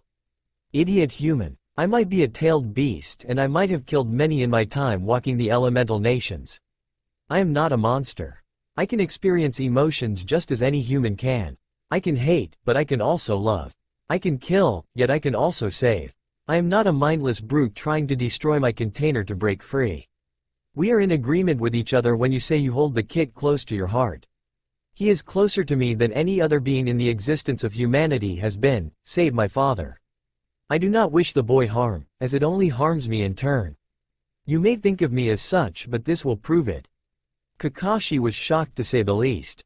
He was talking to the Kyuubi, in a semi-civilized manner, and was now being told off by him. How exactly do you plan to do that? My lord would like to know if you would like to hear your sensei's last words. The Junin narrowed his eyes. For all I know, Kyuubi is just making this up. My lord is many things, but a liar he is not. He told my master the same thing. He was torn. He could preserve the memory of his sensei and never know what he said before he died, or he could learn what he said and have said image ruined. I don't understand. Why would Kyuubi want to tell me that? My lord can tell you harbor a slight hatred towards my master. If it wasn't for him being born, your sensei would be alive. We both think it would be best if you lose that hatred. If not, we will eliminate the problem. You would try to kill me? Kakashi glared at the white fox. Fine, what did my sensei say before he died? Please sit. Kakashi did as he was told. Ritsuka placed her front paws on his knees and touched her snout to his forehead. Flashback. This is the only way to stop the fox. Sarutobi stared at the blonde Hokage. Minato, please let me do it. The village needs you. Minato gave a half-hearted smile. I can't. The fox won't stay down for long with the seal I placed on him. He started walking towards Kyuubi, chained to the ground and snarling less than 100 feet away. Make sure my son is treated as a hero. Minato stopped to look at the old man. He will save the village every day of his life by keeping the fox at bay. Someday, he will understand why I did what I did. My students will hate him the most for killing their sensei. Especially Kakashi. I want one of them to teach Naruto how to be a ninja. Make it happen. Minato took a deep breath and faced the fox. Starting his hand seals, he whispered. Forgive me, Naruto. Present day. Kakashi opened his eyes and stared at the summons. His sensei knew he would hate Naruto. He knew, but he wanted him to teach his son. To help him along his path as a ninja.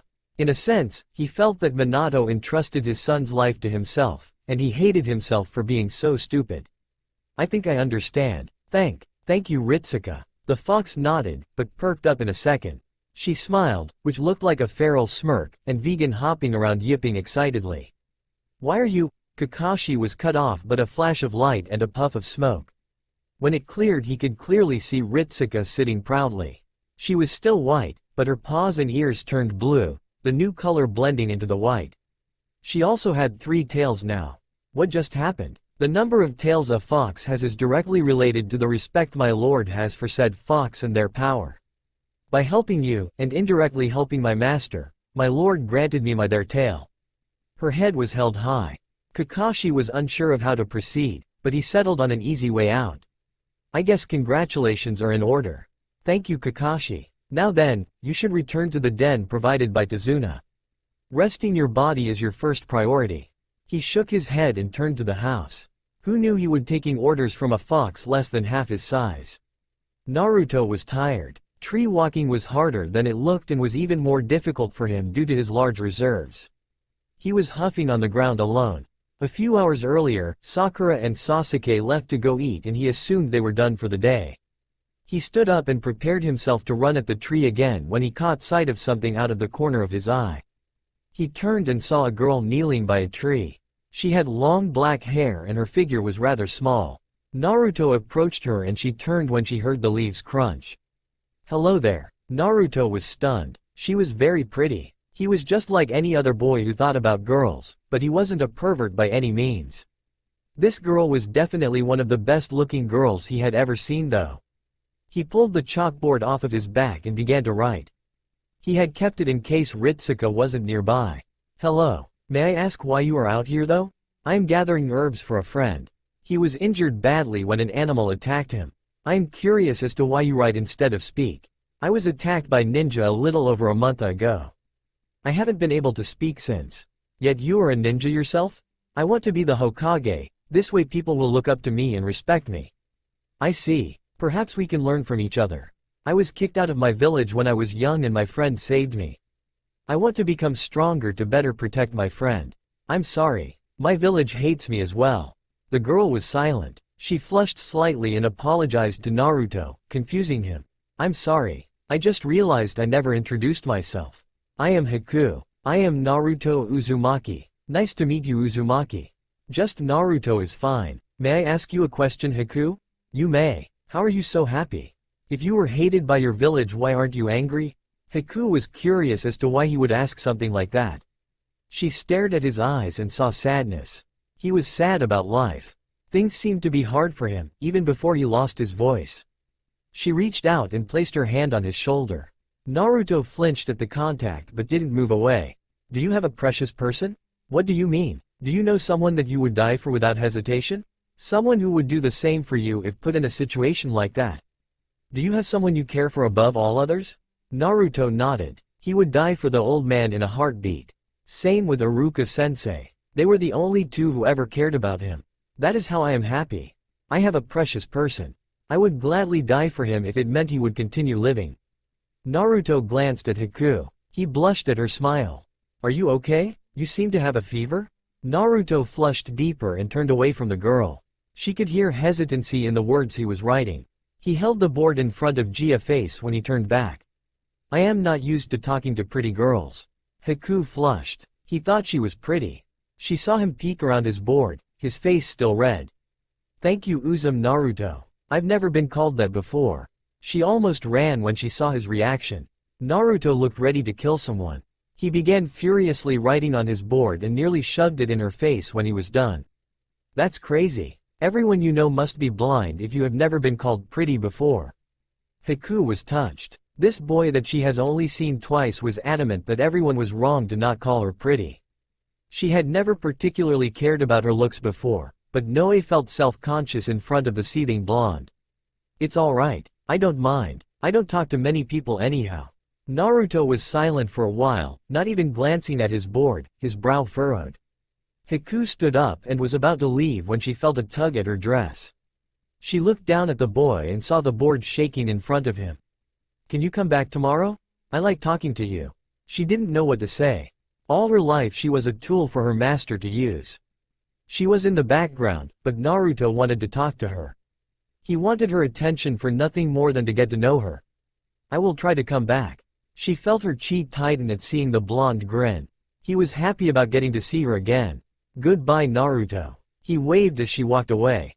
The whole way back she thought of nothing but the boy. Every day for the next 6 were the same.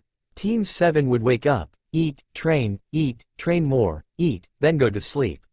Little did they know that Naruto was doing more than training.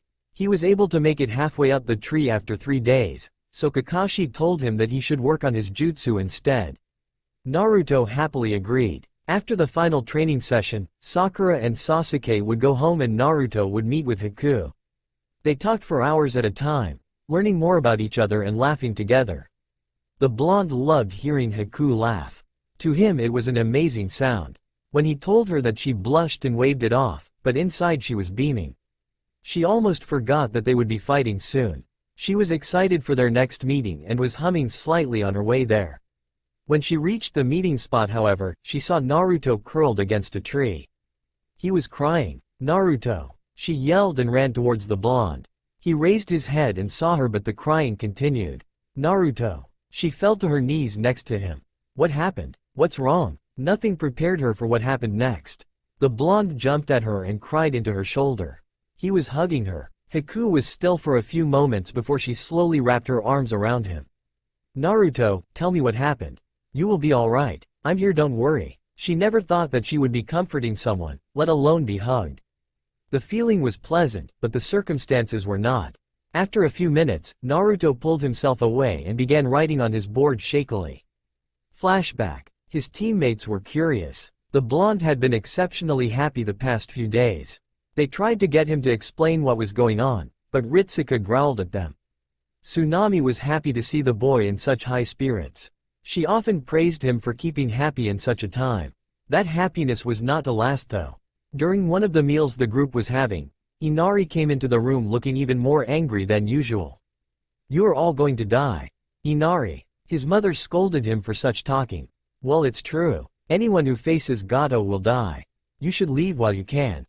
Inari, "Apologize. It's okay, Tsunami." Kakashi waved his hand. "We have been through worse than Gato. We will make sure he pays for what he has done." "Liar. You all live in that big fancy ninja village. Being protected and having money means nothing to you.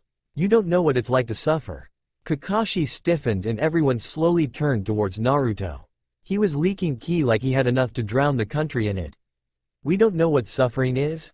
Ritsuka bared her fangs from her seat in Naruto's lap. "My master has been through more than this entire village will ever see. He was beaten mercilessly since he could walk. His entire village thinks of him as no more than a walking target. He lost his voice when he was attacked by 6 ninja from the very village he lives in. He has endured more pain than most will see in a lifetime, and he has not even reached manhood. For one that talks of suffering, you have more than my master has ever had. You have a family who loves you, food on the table, and a roof over your head." Naruto had already left by that point. "Tell me, kid, have you ever had to sleep in an alleyway, hoping you wouldn't freeze to death by morning because you couldn't find rags to cover yourself?" "No, I haven't." "Have you ever had to go for days without food because you were chased away from trash cans, the only place you could find any?" "No, I." "Have you ever been chased down the street, an angry mob running after you, tiring you out so when you finally stopped you couldn't fight back?" He was beaten for hours at a time nearly every day. He lived on the streets for 4 years. He is only alive because he heals too fast for starvation to kill him. The next time you think about talking about your suffering, look at him. You live like a king compared to what he has been through. Do you want to know the worst part? Sasuke was in shock. He never knew that Naruto's life was that hard. Sakura and Tsunami were crying. Tazuna hung his head low. Kakashi was angry with himself. Inari shook his head, tears threatening to fall. Those so-called ninja, the ones who were supposed to stop things like that from happening, didn't raise a finger to help. They watched as a mere kid was abused physically and mentally for years. Yet somehow he can still smile. He still calls that worthless place his home. "Now if you'll excuse me, I don't want to see any of you for the rest of the day." Ritsuka hopped off of her chair and made to leave. Naruto, hearing her coming, left his place from behind the door and ran. Present day. Naruto finished his story, his hand aching from writing so much. His crying had reduced to mere sniffles. Haku was tearing up. Her life wasn't a great one, but after hearing what the boy had gone through, she respected him for being as happy as he was. She would have gone mad after such treatment. The worst part is that the only thing that's changed since then is I now have a way to earn money and an apartment given to me by the Hokage. I am still chased and beaten. Naruto. Haku grabbed one of his hands with both of hers. "I'm so sorry." He stared at her with gratitude. His eyes widened for a second before he turned towards the ground. "What is it, Naruto?" He waved his hand like it didn't matter. "You know you can tell me anything, right?" He fidgeted for a moment before writing slowly on his board. "Is your friend healed?" "Yes, he is all better now." "Is that what you didn't want to say? How much do you care for your friend?" Haku was confused by the question. "I care for him very much, but I sometimes feel like I get in the way. I owe him a great deal for helping me and I doubt I can ever truly repay him." What came next left Haku gaping. She was confused and touched at the same time. It was something that would require a great deal of care to handle properly.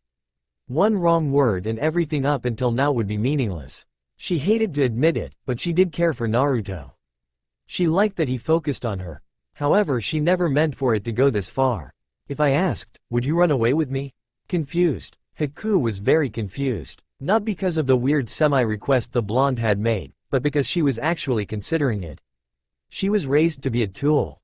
She was to be used until she was no longer of use. Naruto saw her as a person though, not a tool. He wanted to be with her because she was her. He wanted nothing more than her companionship. Naruto. This was a truly hard decision.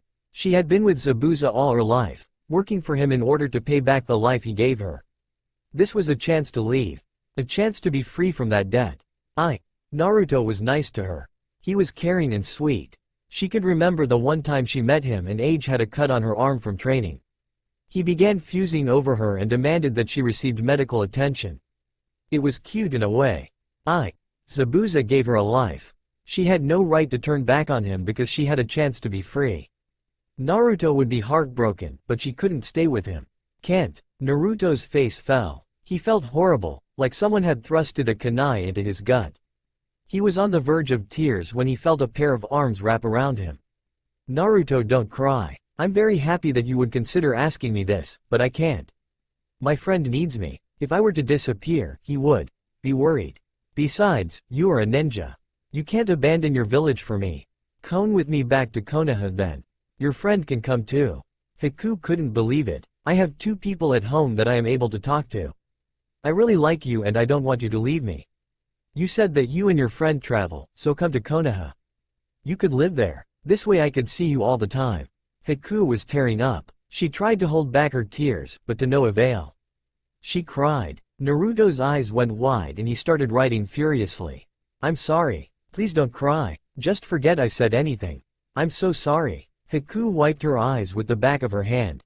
I'm okay, Naruto. You've shown me more kindness in the past few days than anyone has ever shown me my whole life. I couldn't ask you for anything more. She stood up and brushed off her dress. I have to go, Naruto. I don't think we will see each other again. Maybe if things were different. If we had met at a different time, I might have gone with you, but right now I can't. I'm sorry. She ran, leaving Naruto with an outstretched hand. Sakura was worried. It was dark and Naruto hadn't returned yet. She had been waiting for him to apologize for her behavior. Sasuke was with her, but why she wasn't certain. Sasuke was sitting, waiting patiently for Naruto to return. He never knew that Naruto had a rough life. He always assumed he had a good one, seeing his carefree spirit. It wasn't much, but he planned on giving the blonde something that would hopefully ease some of what he was going through. Kakashi stayed out into the night. He was waiting for the blonde to return so he could get some rest. Sleep was elusive, and until he knew his student was back here and safe, he wouldn't be getting any.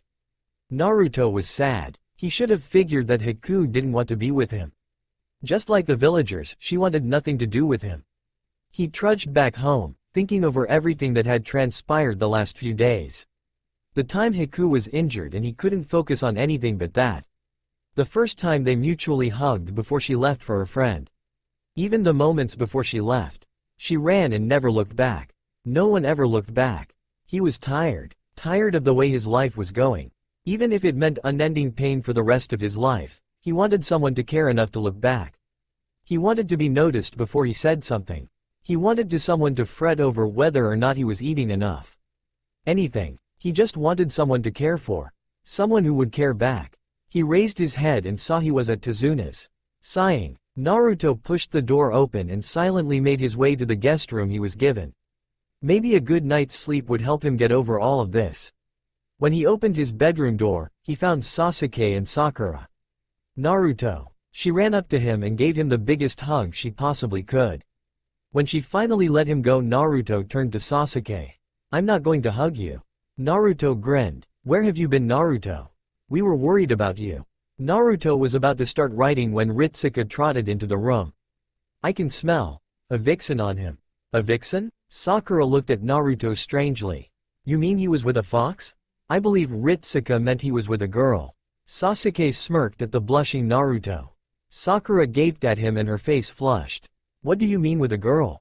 Naruto twiddled his thumbs and stared at the ground. He has been meeting with a vixen for a few days at least. I assume it's after each training session at the end of the day. Based on the potency of the scent, they have shared in physical contact. Sakura was sputtering. You mean he's been having relations with a girl for the past few nights? Naruto quickly shook his head, waving his hands wildly. He began writing. No, we have done nothing more than hug. Sasuke smirked. But there is still a girl. Naruto's blush was the only answer he needed. She is very nice. Sakura was happy that he found someone to talk to. Naruto? She was also upset it wasn't them. Why didn't you tell us about her? I knew that you were all training and that the upcoming fight is important. I didn't want to mess with that. I know that, but we are your teammates. You should be able to tell us anything. I know I have been mean to you for no reason. I didn't realize you had such a hard life. I'm sorry for the way I treated you. Sasuke cleared his throat. If you would like, there are several of buildings in the Uchiha district that are abandoned. No one would dare come in uninvited. The blonde was tearing up once again. He was offered a home. Not a place to live in fear, but a place where he could be at peace without worry that someone would slit his throat in his sleep. He accepts your apology, Sakura. He will gladly take you up on your offer, Sasuke. Now please leave. It has been a long night and you all need rest for tomorrow. The two others left quickly, not wanting to incur the fox's wrath. Naruto fell into the bed and quickly passed out, the night's events finally catching up to him. Kit. After opening his eyes, Naruto found himself in a sewer. More precisely, he found himself in his own sewer. What is it? Are you ready for the fight come morning? I think so. My training from you and Kakashi has helped a lot and I perfected the new jutsu I was working on. What of the vixen? You mean Haku? Yes. What will become of her after the battle? Will you try and find her again? I want to. But she can't come with me to Konoha. Seeing her again would be more painful than anything. I see. I have no more to teach you for this fight. Do not die. I don't plan on it. Waking up to the sounds of screaming is never a good thing. When Naruto awoke and heard Tsunami screaming, he rushed downstairs. Two men in dark clothing wielding swords were standing in front of the woman. Inari was screaming, waving a knife back and forth. Get away from my mother. Naruto crept down the stairs and drew a kunai. Before the men could react, he had plunged it into the shorter one's neck. The remaining swordsman jumped back and growled at the blonde. He raised his sword and tried to cleave the blonde in two. Upon contact, Naruto burst into smoke, confusing all present. The swordsman searched for the blonde but was stopped by a hail of shuriken that came from the open door. He blocked several, but most hit their mark, leaving him to bleed out on the floor. The real Naruto entered the house and looked about the room, surveying the damage. He walked up to Inari and patted his head, giving him a light smile. Zabuza is at the bridge, master. Please hurry. Naruto straightened up at hearing Ritsuka. He gave the two a small wave before running out the door. The bridge was a mess to say the least. Several workers lay dead and Zabuza was holding well against Kakashi with help from Ritsuka. Sakura and Sasuke were having trouble against the Hunter Nin. The ice jutsu that they used was more powerful than anything either Sasuke or Sakura had. I see the blonde is not with you. Naruto will be here, and when he gets here he will kick your ass. Sakura yelled from her downed position. Sasuke was trying his best to dodge the senbon being thrown, but was having little success. The blonde won't make any difference. He will just be another body. Sasuke's eyes flashed. Naruto will make a difference. He is more powerful than you realize. Haku noticed the boy's eyes change, but paid them no mind. Once they killed the bridge builder they could leave. Hopefully Naruto never made it to the bridge. She would have to end it quickly. Haku no Hijutsu. Makio Hyosho. The water on the bridge began to form solid blocks and slowly turned to ice, surrounding the Uchiha. Let's melt the ice. Kaden. Doragon no Hano. A thin stream of white fire spewed forth from Sasuke, blasting one of the mirrors. After a few seconds he released it, sweating a bit from the heat. His jaw dropped when he saw the mirror still in perfect condition. It will take more than just fire to melt these mirrors. Sasuke backed up and readied another jutsu when he felt it. Futon. Kuki Piasa. A thin stream of condensed air whistled right past Sasuke's nose and into a mirror, cracking it slightly. The mirror fixed itself in short order, but Haku was amazed to see it crack at all. She turned to face her new assailant, praying it wasn't the blonde. Her heart dropped when she saw Naruto, eyes full of anger. Kachiyose no Jutsu. A puff of smoke later, a large black fox appeared with red eyes and 5 tails. Protect the bridge builder. Only step in if it looks like I will die. The black fox nodded and bounded for the old man, effectively scaring him. Naruto rounded back at the Hunter Nin. The hatred in his eyes made Haku want to cry. It wasn't fair that she had to fight the blonde. Surrender the bridge builder and we won't have to fight Blondie. Haku purposely lowered her voice so she couldn't be recognized. Naruto didn't even listen as he charged her. He reared back his fist, quickly approaching the mirrors. Haku sighed and moved to the furthest mirror. When Naruto reached the mirrors, his eyes changed and a red chakra coated his hand. He struck the mirror and shattered it like glass, scaring Haku and surprising the others. Zabuza especially took notice of what was happening. He had noticed something was off with Haku. She was gone for long periods of time, claiming she was training. She was smiling a lot, something she never used to do. She lowered her voice when the blonde reached the bridge. Now the blonde had broken through her bloodline jutsu. Something was up, and it definitely involved the blonde.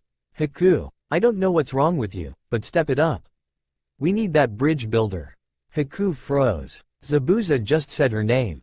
He said Haku. Why? Why now of all time? Maybe the blonde mistook him or thought it was just a coincidence. Maybe he just missed what he said. After seeing the blonde's face, she knew her luck wouldn't hold. His eyes had returned to their normal blue and he was standing limply, staring at the mask Haru wore. Haku? Naruto had actually taken to writing on his board. The girl nodded, suddenly feeling ashamed of herself. She had lied to the blonde. Lied to the only one who would call her a friend. Why? Why did you lie to me? The fight between Kakashi and Zabuza had halted. Everyone was staring at the pair, a saddened Naruto and an ashamed Haku. I didn't lie. Everything I told you was true. Your friend is Zabuza? No. Zabuza is my master. I am his tool to control. So you are just like everyone else. Haku was hurt that he thought of her like that, but she couldn't blame him. No, I really am your friend. I still want to be. You lie. I thought I finally found someone who cared enough. I thought you could be my precious person. Turns out you are just like the others. All lies and deceit. Zabuza was confused. Haku was showing out of emotion towards the silent blonde. The last time he had seen that much emotion in the girl was when he found her crying and alone. Haku, kill the boy already. We don't have time to spend chatting. But Zabuza, I said do it. She looked at the broken boy, years were forming in his eyes. She had hurt him deeply, more so than anything before him if his stories were true. He stopped crying from the beatings long ago. She made him cry. No, Zabuza's jaw dropped. What did you say to me? No, I won't hurt a friend. If it means you have no use for me, I will fight against you. I can't allow Naruto to be hurt. She took off her mask and threw it against the ground, dropping her jutsu at the same time. Sasuke blushed at seeing her face. This was the girl he had been meeting? Haku caught sight of Sasuke's face and glared. Don't even think about it. He nodded quickly. So after everything I have done for you. Zabuza stalked towards the girl, flinching at each approaching step. You would dare go against my word. He was yelling in her face at this point. I don't care what you have to say anymore. Naruto is my friend and I stand by my friends. Zabuza's glare intensified significantly, but Haku held her ground, barely. Suddenly the man grinned. It's about damn time. Haku blinked in response. Staying with me for as long as you have made you like a robot. Plus you said he is a friend. He pointed his thumb in Naruto's direction. I'd rather have him on my side than against me. He turned to Kakashi. So we no longer have a reason to fight, seeing as how Haku has sided with you. Kakashi nodded and let out a breath he had been holding. He didn't know how much longer he could have kept up that fight. Haku was fidgeting nervously and glanced at Zabuza. He frowned at her. What is it? Do you have to piss or something? Haku had the decency to blush. She pointed at Naruto who was also fidgeting. So you both have to piss? Sakura and Sasuke face faulted at this. Kakashi just chuckled and placed a hand on the missing nin's shoulder. Zabuza reached for his sword, but withdrew it once he saw Kakashi. You really have the emotional capacity of a teaspoon. Just tell her it's okay. Zabuza frowned at the insult but turned back to the girl who was looking at him expectantly. It's okay? Haku was gone before he could finish. I'm so sorry Naruto. The Junin turned and saw her latched onto the boy like nothing else, and he held back. I'm so sorry. Haku was crying now. That surprised Zabuza quite a bit. He suddenly saw that boy's hand was on Haku's back, her lower back. Hey you little shit, you better not be making a move on Haku. I'll kill you if that hand goes any lower. Naruto jumped back with his hands in the air and Haku blushed yet again. Naruto wouldn't do something like that. Right? Protective of your daughter Zabuza? Kakashi nudged him with an elbow. Zabuza glared at the man. Hell no, but as long as I am breathing I will kill any boy who so much as looks at her in the wrong way. Haku was warmed by the words. It was almost as if he cared for her. The words seemed to have the opposite effect on Naruto however. He was staring at the ground, depressed as all hell. I will tolerate your hugging, but only because of what you did for Haku. If your hands get any ideas, I will take them, understand? Naruto nodded quickly. This isn't what I expected at all. The party turned towards the voice and found it belonged to a short man in a black suit. Gato. I'm disappointed, Zabuza. Not only did you not kill the bridge builder, but you befriended the enemy ninja. I'm glad I wasn't going to pay you in the first place. The mob of thugs behind him grinned menacingly. Zabuza glared at the man and released his ki. Kakashi beside him did the same. The genin and Haku caught on and did the same. The amount of ki in the area was astounding. The thugs began to sweat and were backing away nervously. If you bring me Zabuza's head, you'll get a 50,000 Ryo bonus. It was as if the ki was non-existent. The moment the bonus was mentioned, the mob ran towards the ninja shouting about death. The ninjas steeled themselves and prepared their jutsu and their weapons. Now, Kakashi shouted and sprinted towards the group. Zabuza and Sasuke followed him, closing in quickly on the mob. Naruto, Haku, and Sakura opted to stay near the back. Futon. Tatsumaki, the blonde, sent several of these through his comrades and into the enemy, pushing them together or flinging them apart. Sakura and Haku picked off the ones away from the groups with shuriken and senbon respectively. The larger groups were dealt with by Kakashi's fast movement and kunai, Zabuza's large and deadly blade, or Sasuke's fire jutsu. Several minutes later, the group surrounded Gato, all of his men dead or incapacitated. I'll give you whatever you want. Please, just don't hurt me. Anything? Zabuza grinned at the man, cowering under the fierce gaze. Tell me where you keep your Ryo. I know you don't trust banks. The man quickly told Zabuza everything. Well, our mission here is done. We can leave whenever you all. At the sound of tearing flesh, the group looked at Zabuza, the short man's head in his hands. Already? Kakashi finished with a grimace. The next few days were relatively normal. Zabuza and Haku decided to stay with Tazuna, much to the chagrin of the older man.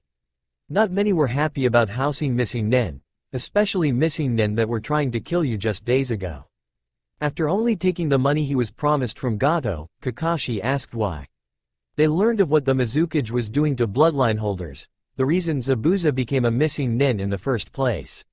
When he said the rest of the money could be used for the country, Tsunami was so happy she hugged him. Everyone laughed at that. Ritsuka was quite chatty with Haku and expressed several times how she would make a good mate for Naruto. Team 7 wouldn't let him live it down. Inari had taken to calling Naruto brother. Naruto called him little bro.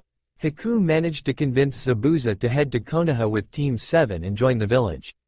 Kakashi's was weary of such developments, but relented at the insistence of the blonde. After all, who could say no to his cute little genin? Finally the day came when the party was ready to leave. With a wave, they left for Konoha, ready for some sleep in their own beds. After all, they had deserved it. Lord Hokage, why have you summoned us here? The Hokage was worried. He turned to face the clan heads. We have a problem, Hiyashi. Turn to the recent editions section of the bingo books in front of you. The clan heads were skeptical, but did as they were told. Their eyes widened. How is this possible? Sume was most vocal about her concern, but they all thought the same thing. Saying that Hiruzen was surprised would be an understatement, so say he was sure he was official senile would be more accurate. In front of him stood Team 7, their leader Kakashi, and the two people he least expected to see given the circumstances. Zabuza Momochi was looking around the office from his spot between two Anbu. Haku was standing close to Naruto looking very nervous, a single Anbu hovering nearby. And then we left wave. Nothing happened on the way back. Now we are here. Kakashi's finished his report. You two want to join Konoha? The two outsiders nodded. What do you have to offer us? Zabuza was surprised that the Hokage hadn't immediately dismissed the idea, but rather wanted something from them in return. As far as I know, Konoha doesn't have but one or two kenjutsu specialists. I am one and have a vast knowledge of water jutsu that I can use. I would rather not, but if I must, I can teach kenjutsu. The Hokage nodded, accepting this, before turning to Haku. What can you offer Haku? I have a bloodline. I can use ice-type jutsu. A bloodline? The Hokage frowned. That will cause some commotion, but that is acceptable. As of this moment I will give you citizenship and ninja status in Konoha provides that you are monitored 24/7 for 6 months. You will be given tests to determine your rank after the 6 months is over. Is that agreeable? With all due respect Lord Hokage, I believe that testing Zabuza would be mostly pointless. He held his own against me in 2 fights and I might have lost the second one if Naruto hadn't interfered. At the very least I would have required a Chidori, leaving me completely drained. I think it's fair to say he is a Junin. I see. He was surprised that Kakashi was almost killed in a battle with the missing nin. Even the Anbu behind Zabuza straightened a little. Then where would you place Haku at? To be fair I haven't seen her fight much. She held her own against Sasuke and Sakura. I would say high Genin or low Chunin. Testing her might be necessary. If she is allowed to train for the 6 months probation she will easily be Chunin material. I'll take your word for it Kakashi. At the end if the 6 months probation, Haku will become a Chunin. Zabuza will be a Junin. Is that acceptable? The 2 ninja nodded. Alright, you are all dismissed. Zabuza I would like to speak with you a moment longer. The rest of the team left, leaving Zabuza by himself. Well we have 3 days off team. Due to the nature of the mission, it was upgraded to an A rank. Take some time to just rest before you begin training again. No point in wearing yourselves out in time for another mission. Kakashi waved and disappeared in a swirl of leaves. What do you all want to do? Sakura turned to her teammates. I think it would be good to spend some time together outside of training and missions. I know I'm not a part of your team, but first could we find a place for me to stay? They all looked at Haku. After a flash of light, Ritsuka appeared. Ah! Sakura screamed at the fox. Where have you been? I was talking with Kakashi. He requested that Haku stay with my master if the Uchiha had no qualms. Sasuke just shrugged. He didn't care either way. If Haku was close by, then Zabuza would be too. He could use them for sparring partners in the future. Very well. I will inform Kakashi. Master Naruto, I will be unavailable for the day. I must speak with my lord about your next step in training. Ritsuka disappeared in yet another flash. Sakura looked at Naruto funnily. She calls Kakashi lord? No. I have another sensei. Don't ask, I can't say. Sakura pouted but dropped it. Sasuke was interested. Did it have anything to do with Naruto breaking Haku's mirror at the bridge? If so, he wanted to meet this person. How about some ramen? It wasn't that they hated ramen, but they didn't eat it like Naruto did. The owners of the ramen stand were happy to serve the blonde and his friends though, so Team 7 didn't care. It's good to see you Naruto. He smiled at Ayame. She was always so happy. You too Ayame. Naruto. Who is this pretty young lady you have with you? I don't think we've been introduced.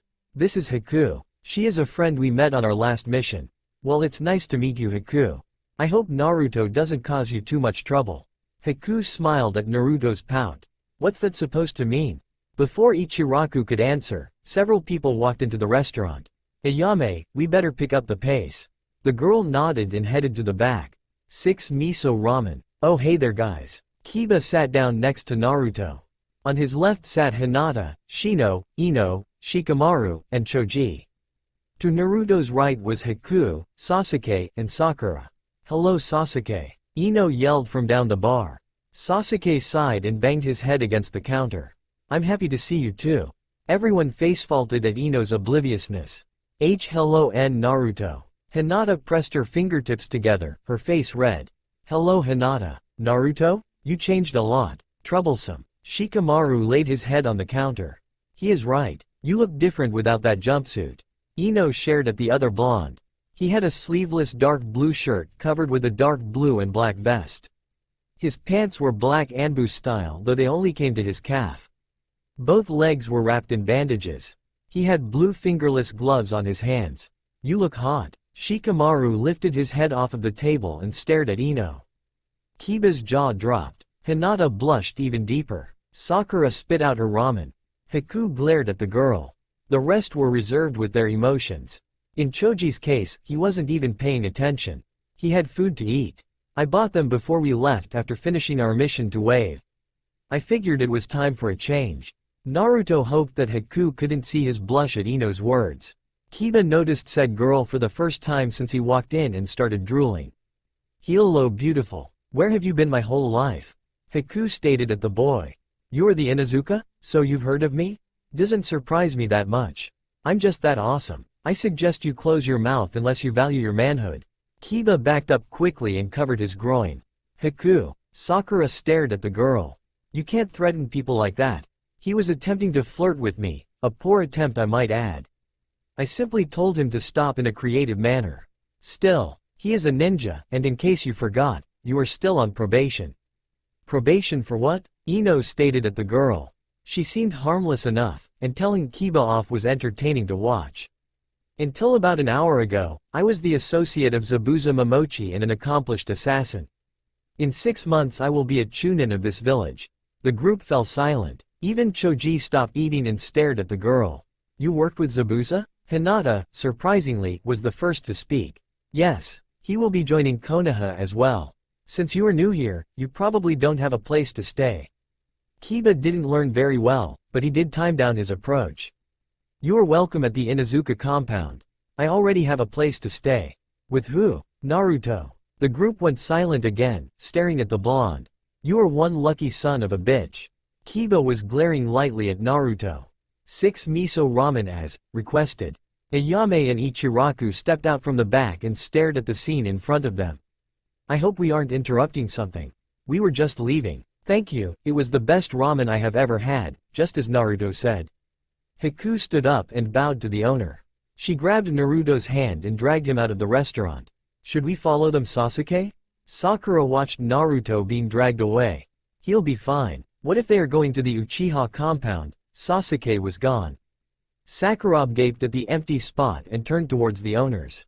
I have to pay the bill, don't I? They nodded. Sakura slammed her head on the counter.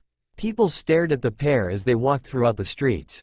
Most gave looks of disgust, but a few people cheered, thinking someone was going to put the demon in its place. Haku stopped to glare at the cheering people before continuing to drag the blonde. After a few minutes, she suddenly stopped. Naruto took this chance to stand up on his own and dust himself off. He gave Haku a glare. I don't know where I'm going. Haku had the decency to blush, the blonde's eye was twitching. A few deep breaths later, Naruto managed to write on his board. Where did you want to go? Away from the Inuzuka, but I think the Uchiha compound would be a good place to start. We will be staying there after all. Naruto facepalmed. It's literally in the exact opposite direction you dragged me. Haku found her feet very interesting suddenly. Naruto rolled his eyes and grabbed her arm. He started pulling her in the direction they came from. I'm telling you, Naruto is tapping that. Kiba was begging his friends to see the truth. There is no way he isn't. Kiba, just because you think about non-stop doesn't mean Naruto does as well. Ino glared at him. I'm sure Naruto is a perfect gentleman. Naruto wouldn't act like that with a lady. Hinata desperately tried to stand up for the blonde. Besides, I'm gonna get him before she does. The group's jaws dropped at Ino's declaration. Finally gave up on Sasuke? Choji joined in the conversation, surprising some of them. You didn't hear? I think Sasuke is gay. Shikamaru actually tripped and fell. What? There is no way he can't have a girlfriend when nearly every girl wants him. He has to be gay. Hinata eyed the blonde girl with worry. She didn't need another girl competing for Naruto's affection as well. Whatever. I still think Naruto is with her right now. Fuck. Naruto. They stopped and saw a disheveled Naruto carrying Haku down the street. Haku was easily disheveled, her hair a mess. It hurt, yes, but I can still walk.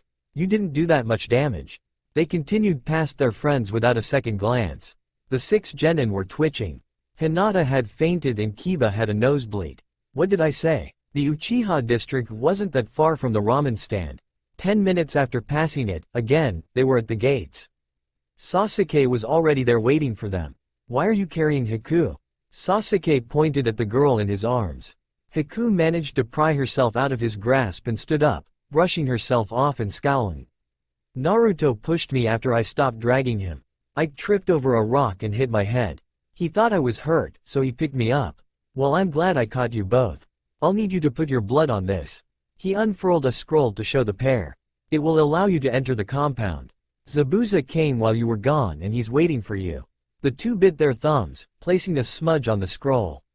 Sasuke did the same, placing his directly below their own prints. Now you can come and go as you please. Just place your blood on the gate and it will open. Naruto placed his bloodily thumb on the gate and it swung open. Down the main street, 6th house on the right. Zabuza should be waiting. Mine is the next street over with the double doors. Don't bother me unless someone is dead. Sasuke left them staring around the place in wonder. It was more like a village than a compound. After a walk up and down the entire main street, the pair stopped in front of their new lodgings. A small 2-story house, painted in dark colors like the rest of the compound. They made their way inside. First door on the right up the stairs. Haku. You sleep there. Zabuza stood in the entryway, glaring at them. I would like to have a chat with the kid. Zabuza, please don't. Haku, I just want to talk. Now go. Haku frowned at the man and gave an apologetic look towards Naruto before going upstairs. Couch. Now. Naruto scurried past the imposing ninja and into the living space that Zabuza had pointed him to. He quickly sat on one of the 2 couches available. Zabuza took the other. I'm only going to ask this once, so make damn sure you answer correctly. What are your intentions with Haku? The blonde began to sweat. As if being interrogated wasn't enough, but one of the deadliest ninja in the world had to do it. Unstrapping his board he wrote. I don't understand what you mean by intentions. Romantically. Naruto turned a shade if read that would have the Sharingan blushing. Haku is my friend. That is all. Kid, I respect that you treat Haku well, but someday you might see her as more, or she might see you as more. What will you do then? I don't know. He could honestly say he didn't. He only saw Haku as a friend. Not to say that she wasn't pretty, or had a boldness to be envied, and had skills to back up that boldness. Now that he thought about it, Ritsuka said that she would be an ideal mate. I just want her to be happy. No matter if it meant never speaking to her again, or having her hate you for the rest of her life? Naruto halted in his writing. That was something he had never considered.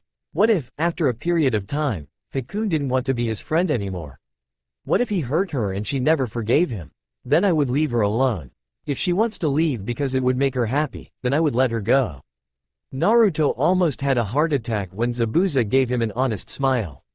That's what I want to hear. You can stay across the hall from Haku, but I'll be next to your room. Don't get any ideas. Naruto nodded and left, heading for his room. Perhaps he should think more about what Zabuza said to him. Maybe Haku will one day want to leave. As much as he hates to admit it, it's not something he would stop her from doing if she wanted to. He would rather have no contact with her and have her be happy, than be near her and have her be sad. When he opened his bedroom door, the day's events hit him like a ton of bricks. The blonde shuffled to his bed and fell down on it. It took but a minute for sleep to claim him. Lord Hokage would like you to meet with him before your team's training this morning. The Anbu stared at a bleary-eyed blonde. He shuffled to the gates ready to kill whoever it was that made Sasuke wake him up at this hour, but took it back when he spotted the Anbu. He nodded to the Anbu and turned back to ready himself for his meeting. What was it for? Sasuke asked Naruto as he walked through the door to his new home. Naruto waved him off. He would tell him after he dressed. Naruto had told Sasuke he might be late to team training because of his meeting. Sasuke accepted that, although curious as to why the Hokage needed to meet with him. The blonde hightailed it to the Hokage tower. He kicked down the door and strided in, holding peace signs up on both hands, smiling widely and turning to his invisible crowd. The Hokage chuckled at the boy's antics. The 2 elders with him were furious. What is the meaning of this? Kaharu glared at the boy. You insolent brat. Hokage, arrest the boy for entering your office. Homura turned to the Hokage. Why should I? The Hokage chuckled. He entered the office of the Hokage without permission of the Hokage. He should be placed under arrest immediately. Normally you would be right. However, I have given Naruto permission to enter whenever he wishes, so he has committed no crime. In fact, I should congratulate him for brightening my day. The elders scowled and glared at the boy. Naruto, being the mature individual he is, flipped them the bird and stuck his tongue out. Lord Hokage, I demand he be arrested for such insolence. Homura turned to the Hokage. I'm sorry, I was studying my papers here. What is it that happened? The Hokage looked up from his desk to see 2 angry elders and a grinning Naruto. If you have nothing else, I have a meeting with Naruto. You may leave. Naruto strode up to the Hokage's desk, past the exiting elders. They gave him one last scowl before leaving. You know you shouldn't antagonize them, Naruto. One day you will get in trouble for doing it. Naruto shrugged and stared at the old man expectantly. "Ah, the reason I called you here. Take a look at this." He held up a black book. "Do you know what this is?" Naruto shook his head. "It's called a bingo book. All of the world's dangerous and missing ninja are listed in it. They have a list of known abilities, a price for their head if someone wants them dead or captured, and a rank from C to SS.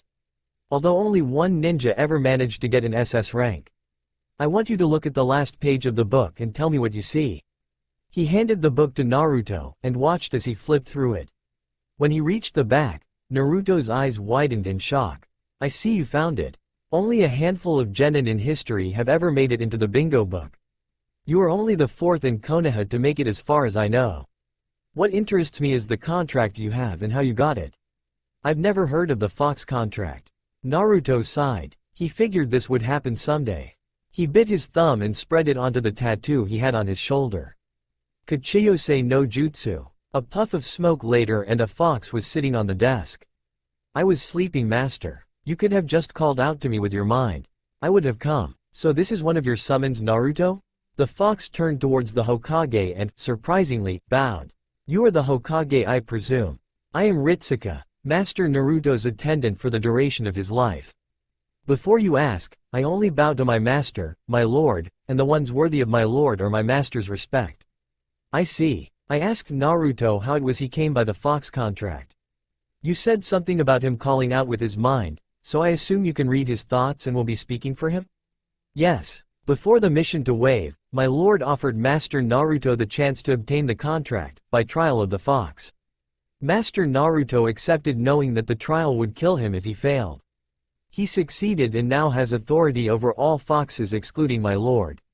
"What does this trial entail?" The Hokage was worried that Naruto would do something so dangerous, but that was the life of a ninja. "At least he survived. I do not know. Only my lord and all eighth-tailed foxes are knowledgeable of the test." "Understandable. That is all I wished to know. Perhaps one day I can speak with one of you about the nature of the foxes. Until now, no such contract was known about, and since you answer to Naruto, it interests me. If you so wish, I can call upon Musashi, one of the current eighth-tailed foxes, and he can discuss such matters." "I would appreciate it." The fox closed her eyes for several minutes before opening them again. "He is coming. If you have a way to prevent Chakra from leaving this room, you should do so now. He is quite large and I'm sure everyone in this village could feel him from here." The Hokage placed the necessary seals over the room as a puff of smoke was emitted. "I have come." Where is the Hokage? To say he was big would be an understatement. He was easily 15 feet tall while sitting, a dark green in color with bright yellow eyes. His 8 tails swished impatiently behind him. "Young Master Naruto, very good to see you again." Naruto waved to the large fox, grinning happily. He then pointed to the Hokage across from him. "So this is your Hokage. I am Musashi, the Everlasting Flame. Pleased to make your acquaintance. As I am pleased to make yours, Musashi. Naruto, you still have team training today. You are free to go now." The blonde nodded and made his way to the door. His teammates woo-would freak when they hear about his bingo book status. As training came to a close for the day, Sasuke asked Naruto about his visit to the Hokage. He didn't like that the blonde said nothing about it after showing up for training after said meeting. "Naruto, what did the Hokage want?" Now Sasuke, if the Hokage asked to see Naruto, I'm sure it was for a private matter. Naruto doesn't have to say anything. Kakashi couldn't help but be interested as well. He wished to inquire about the Fox contract my master now possesses. Ritsuka stared at the copycat ninja. She would have to inform her lord about his training. It was effective and Naruto would need any extra training he could get. "Ah, I myself have been wondering about that." Kakashi stared at the blonde. "Master Naruto nearly died obtaining the contract, that is all I can say." "That is fair. However, I'm sure there was something else to be said. He would not have been gone for such a long time if it was just for that." "Correct. Modern Naruto is now listed in the bingo book." Kakashi's eye widened. "He is in the bingo book? Sensei, what is the bingo book?" Sakura was listening to the conversation being held in front of her. She didn't understand how someone as young as Naruto managed to get a hold of a contract, but she was willing to let it slide for now. He would tell them eventually. The bingo book is a book all Junin and above level ninja have. It lists all ninja in the elemental nations that are considered missing nin or are dangerous. Some countries even put bounties on the ninja in them, if they harbor a grudge against one of the ninja. Sakura's eyes widened. Naruto was a dangerous ninja? That didn't seem right. He was stronger than he was a few months ago, but he seemed too young to be a dangerous ninja. Kakashi-sensei, are you in the bingo book? Yes, I am. I am considered an A-rank threat, though I used to be an S-rank. Sasuke raised an eyebrow at his sensei. Kakashi used to be an S-rank ninja? He must be one of the best ninja in the village, and he was teaching them. Sensei, how do you get into the bingo book? Sakura's eyebrows were furrowed. Anbu-level ninja sometimes take missions to other countries to observe the ninja that live there. If they find a ninja interesting or powerful, they will give them a listing in the book. I guess another ninja was spying on our wave mission and saw the Fox contract in action. Most ninja that have a contract are in the bingo book simply for that. That's probably why Naruto is in it. That's enough about the bingo book. Kakashi, I believe you have something to give the kids. Kakashi nodded. Yes, I do. He pulled some papers from one of his pouches and handed one each to his genin. These are forms you need to fill out. What are they for? Sasuke skimmed through the form. Entrance papers for the Chunin exams. Kakashi smiled at his students' dumbfounded looks.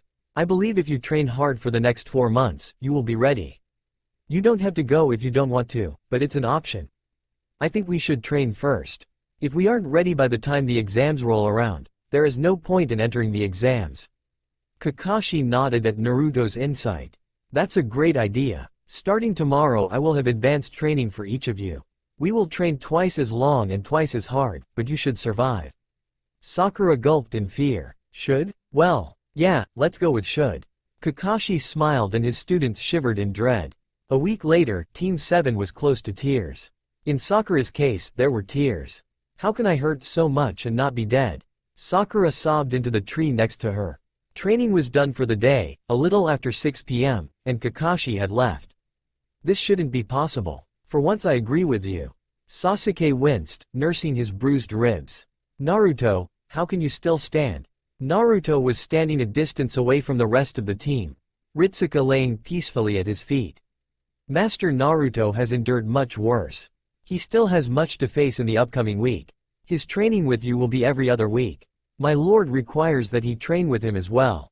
2 questions. Sakura managed to wipe away her tears, pulling herself into a sitting position. Why does Naruto get separate training, and who is training him? Master Naruto has other things to learn and master, things that Kakashi cannot teach. I cannot answer your second question without my lord's permission. Why can't we know? We are his teammates. Sasuke furrowed his brow. He was really getting annoyed at not knowing who this mysterious person was. There are only 2 humans alive who know who my lord is, besides my master. Unless you plan on getting Kakashi or the Hokage to talk, it would be best to forget the matter. Excuse us, we must meet with someone now. Naruto opened his eyes and walked out of the clearing, Ritsuka not far behind. As soon as they were out of sight, Sakura turned to face Sasuke. Should we follow them? Sasuke shook his head. No point. I know where they are going. Naruto. Haku's hugged the blonde violently. Zabuza chuckled at the blonde's face which was slowly turning blue. It's good to see you. Haku's calmed down. You're killing him. Haku's gasped and pulled away from the boy, now heaving for air. How was training today? Haku's face was one of worry. Master Naruto is mostly healed from his injuries sustained today. We start the next phase of training in a few days. Ritsuka was happy with the progress they had made so far, but 4 months would not be enough time to turn her master into a killer. I see. Naruto, may I join you in your training sessions? Naruto furrowed his brows at Haku. You are always welcome to my master's training, Haku. If it is deemed okay, Zabuza will need to be there as well. Why? Zabuza wasn't one for taking orders, especially from a fox. As I said, the next phase of his training starts soon. Lord Hokage, I must protest such a request. Homura was glaring at the young blonde. Naruto was ready to start the next part of his training, but according to Ritsuka he needed to leave the village to do so. Homura, let them explain themselves before jumping to any conclusions. The Hokage was internally sighing. His advisors really needed to drop the "we hate Naruto" thing. Hokage, you can't be serious. I believe you are an advisor to the Hokage, therefore are to advise him and hold no other power. Since our meeting was with the Hokage and does not require additional attendees, I suggest you leave before I eat you." Homura gaped at Ritsuka. She could be vicious if she wanted to. "How dare you speak to?" "No, how dare you? You are trying to overrule your leader's word with your silver tongue. If you were a fox and tried the same, you would be executed immediately. Leave now and be grateful you Hokage is more forgiving than my lord." The Hokage's jaw would have dropped had he not been in his office. Maybe having a few foxes around wouldn't be that bad. I agree with Ritsuka, you have no business here anymore. You have given your advice and that's all you are required to do. Homura bowed before shuffling out of the room in embarrassment. Well, now that that's done, I must ask once again. You want to leave the village until the Chunin exams, train Naruto in the required fields as you call them, and effectively cease training with his team until after the exams are over? That is correct. Master Naruto will be harnessing the power bestowed by my lord, and from what I understand of this village, that would cause an uproar amongst civilians and ninja alike. That it would, but that's not my concern. My concern lies with Naruto and what Kyuubi's chakra will do to him. Truth be told, the homage didn't like the idea of Naruto using that chakra. He was rather against the idea. That is precisely why I request he be allowed to leave. There will come times where using my lord's chakra will be effective and possibly necessary. If he has no experience with it, it is a wasted talent and a hindrance. I have no doubt Master will be able to control it at an acceptable level come the exams. Changes are possible though. The old man raised an eyebrow. What sort of changes? Physical ones. Prolonged exposure to the chakra could cause a mutation of sorts. Claws, hair color, eye changes.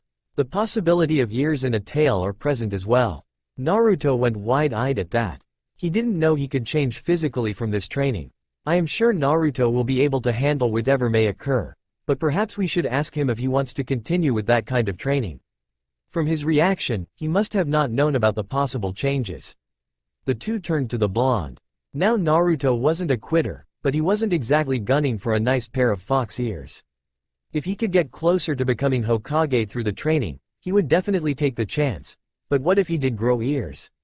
Or a tail? The villagers would surely hate him even more for that, thinking the fox was taking over. What about Haku? Would she still like him if he changed? Could they still be friends?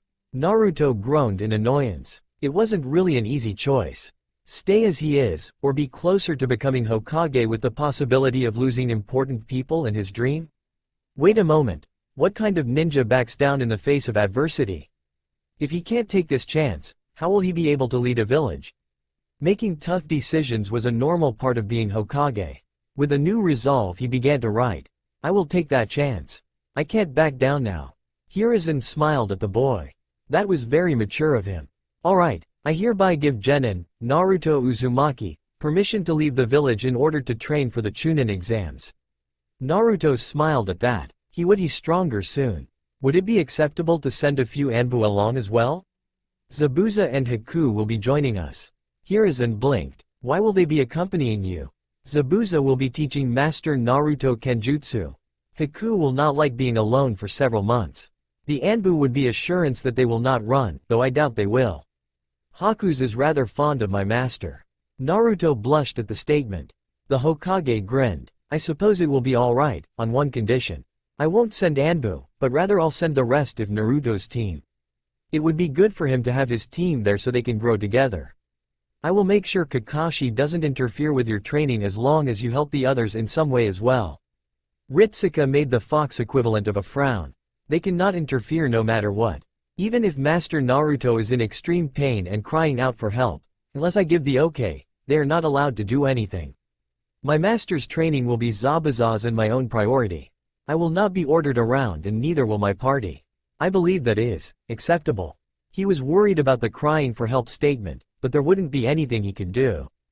Training will be painful and must occur. There is no easy way to gain strength. When will you leave? As soon as the others are ready and gathered. We will travel the rest of the day and make a camp where we will train at for the duration of our leave. That should be plenty room from Konoha for my lord's chakra to not be felt. Alright. I'll send for Kakashi's and his team. Get Zabuza and Haku when you go to pack. They will meet you at the gate in an hour. Both Naruto and Ritsuka nodded. Ritsuka did not like having Kakashi's tag along, but there wasn't much she could do about it. They left with haste towards the Uchiha compound. The Hokage shook his head at their retreating forms. He will surely surpass his father. When is the question now? So we are leaving? Haku was in the midst of packing. Naruto and Ritsuka were sitting on her bed, they had finished earlier. Correct. We will be gone until the Chunin exams.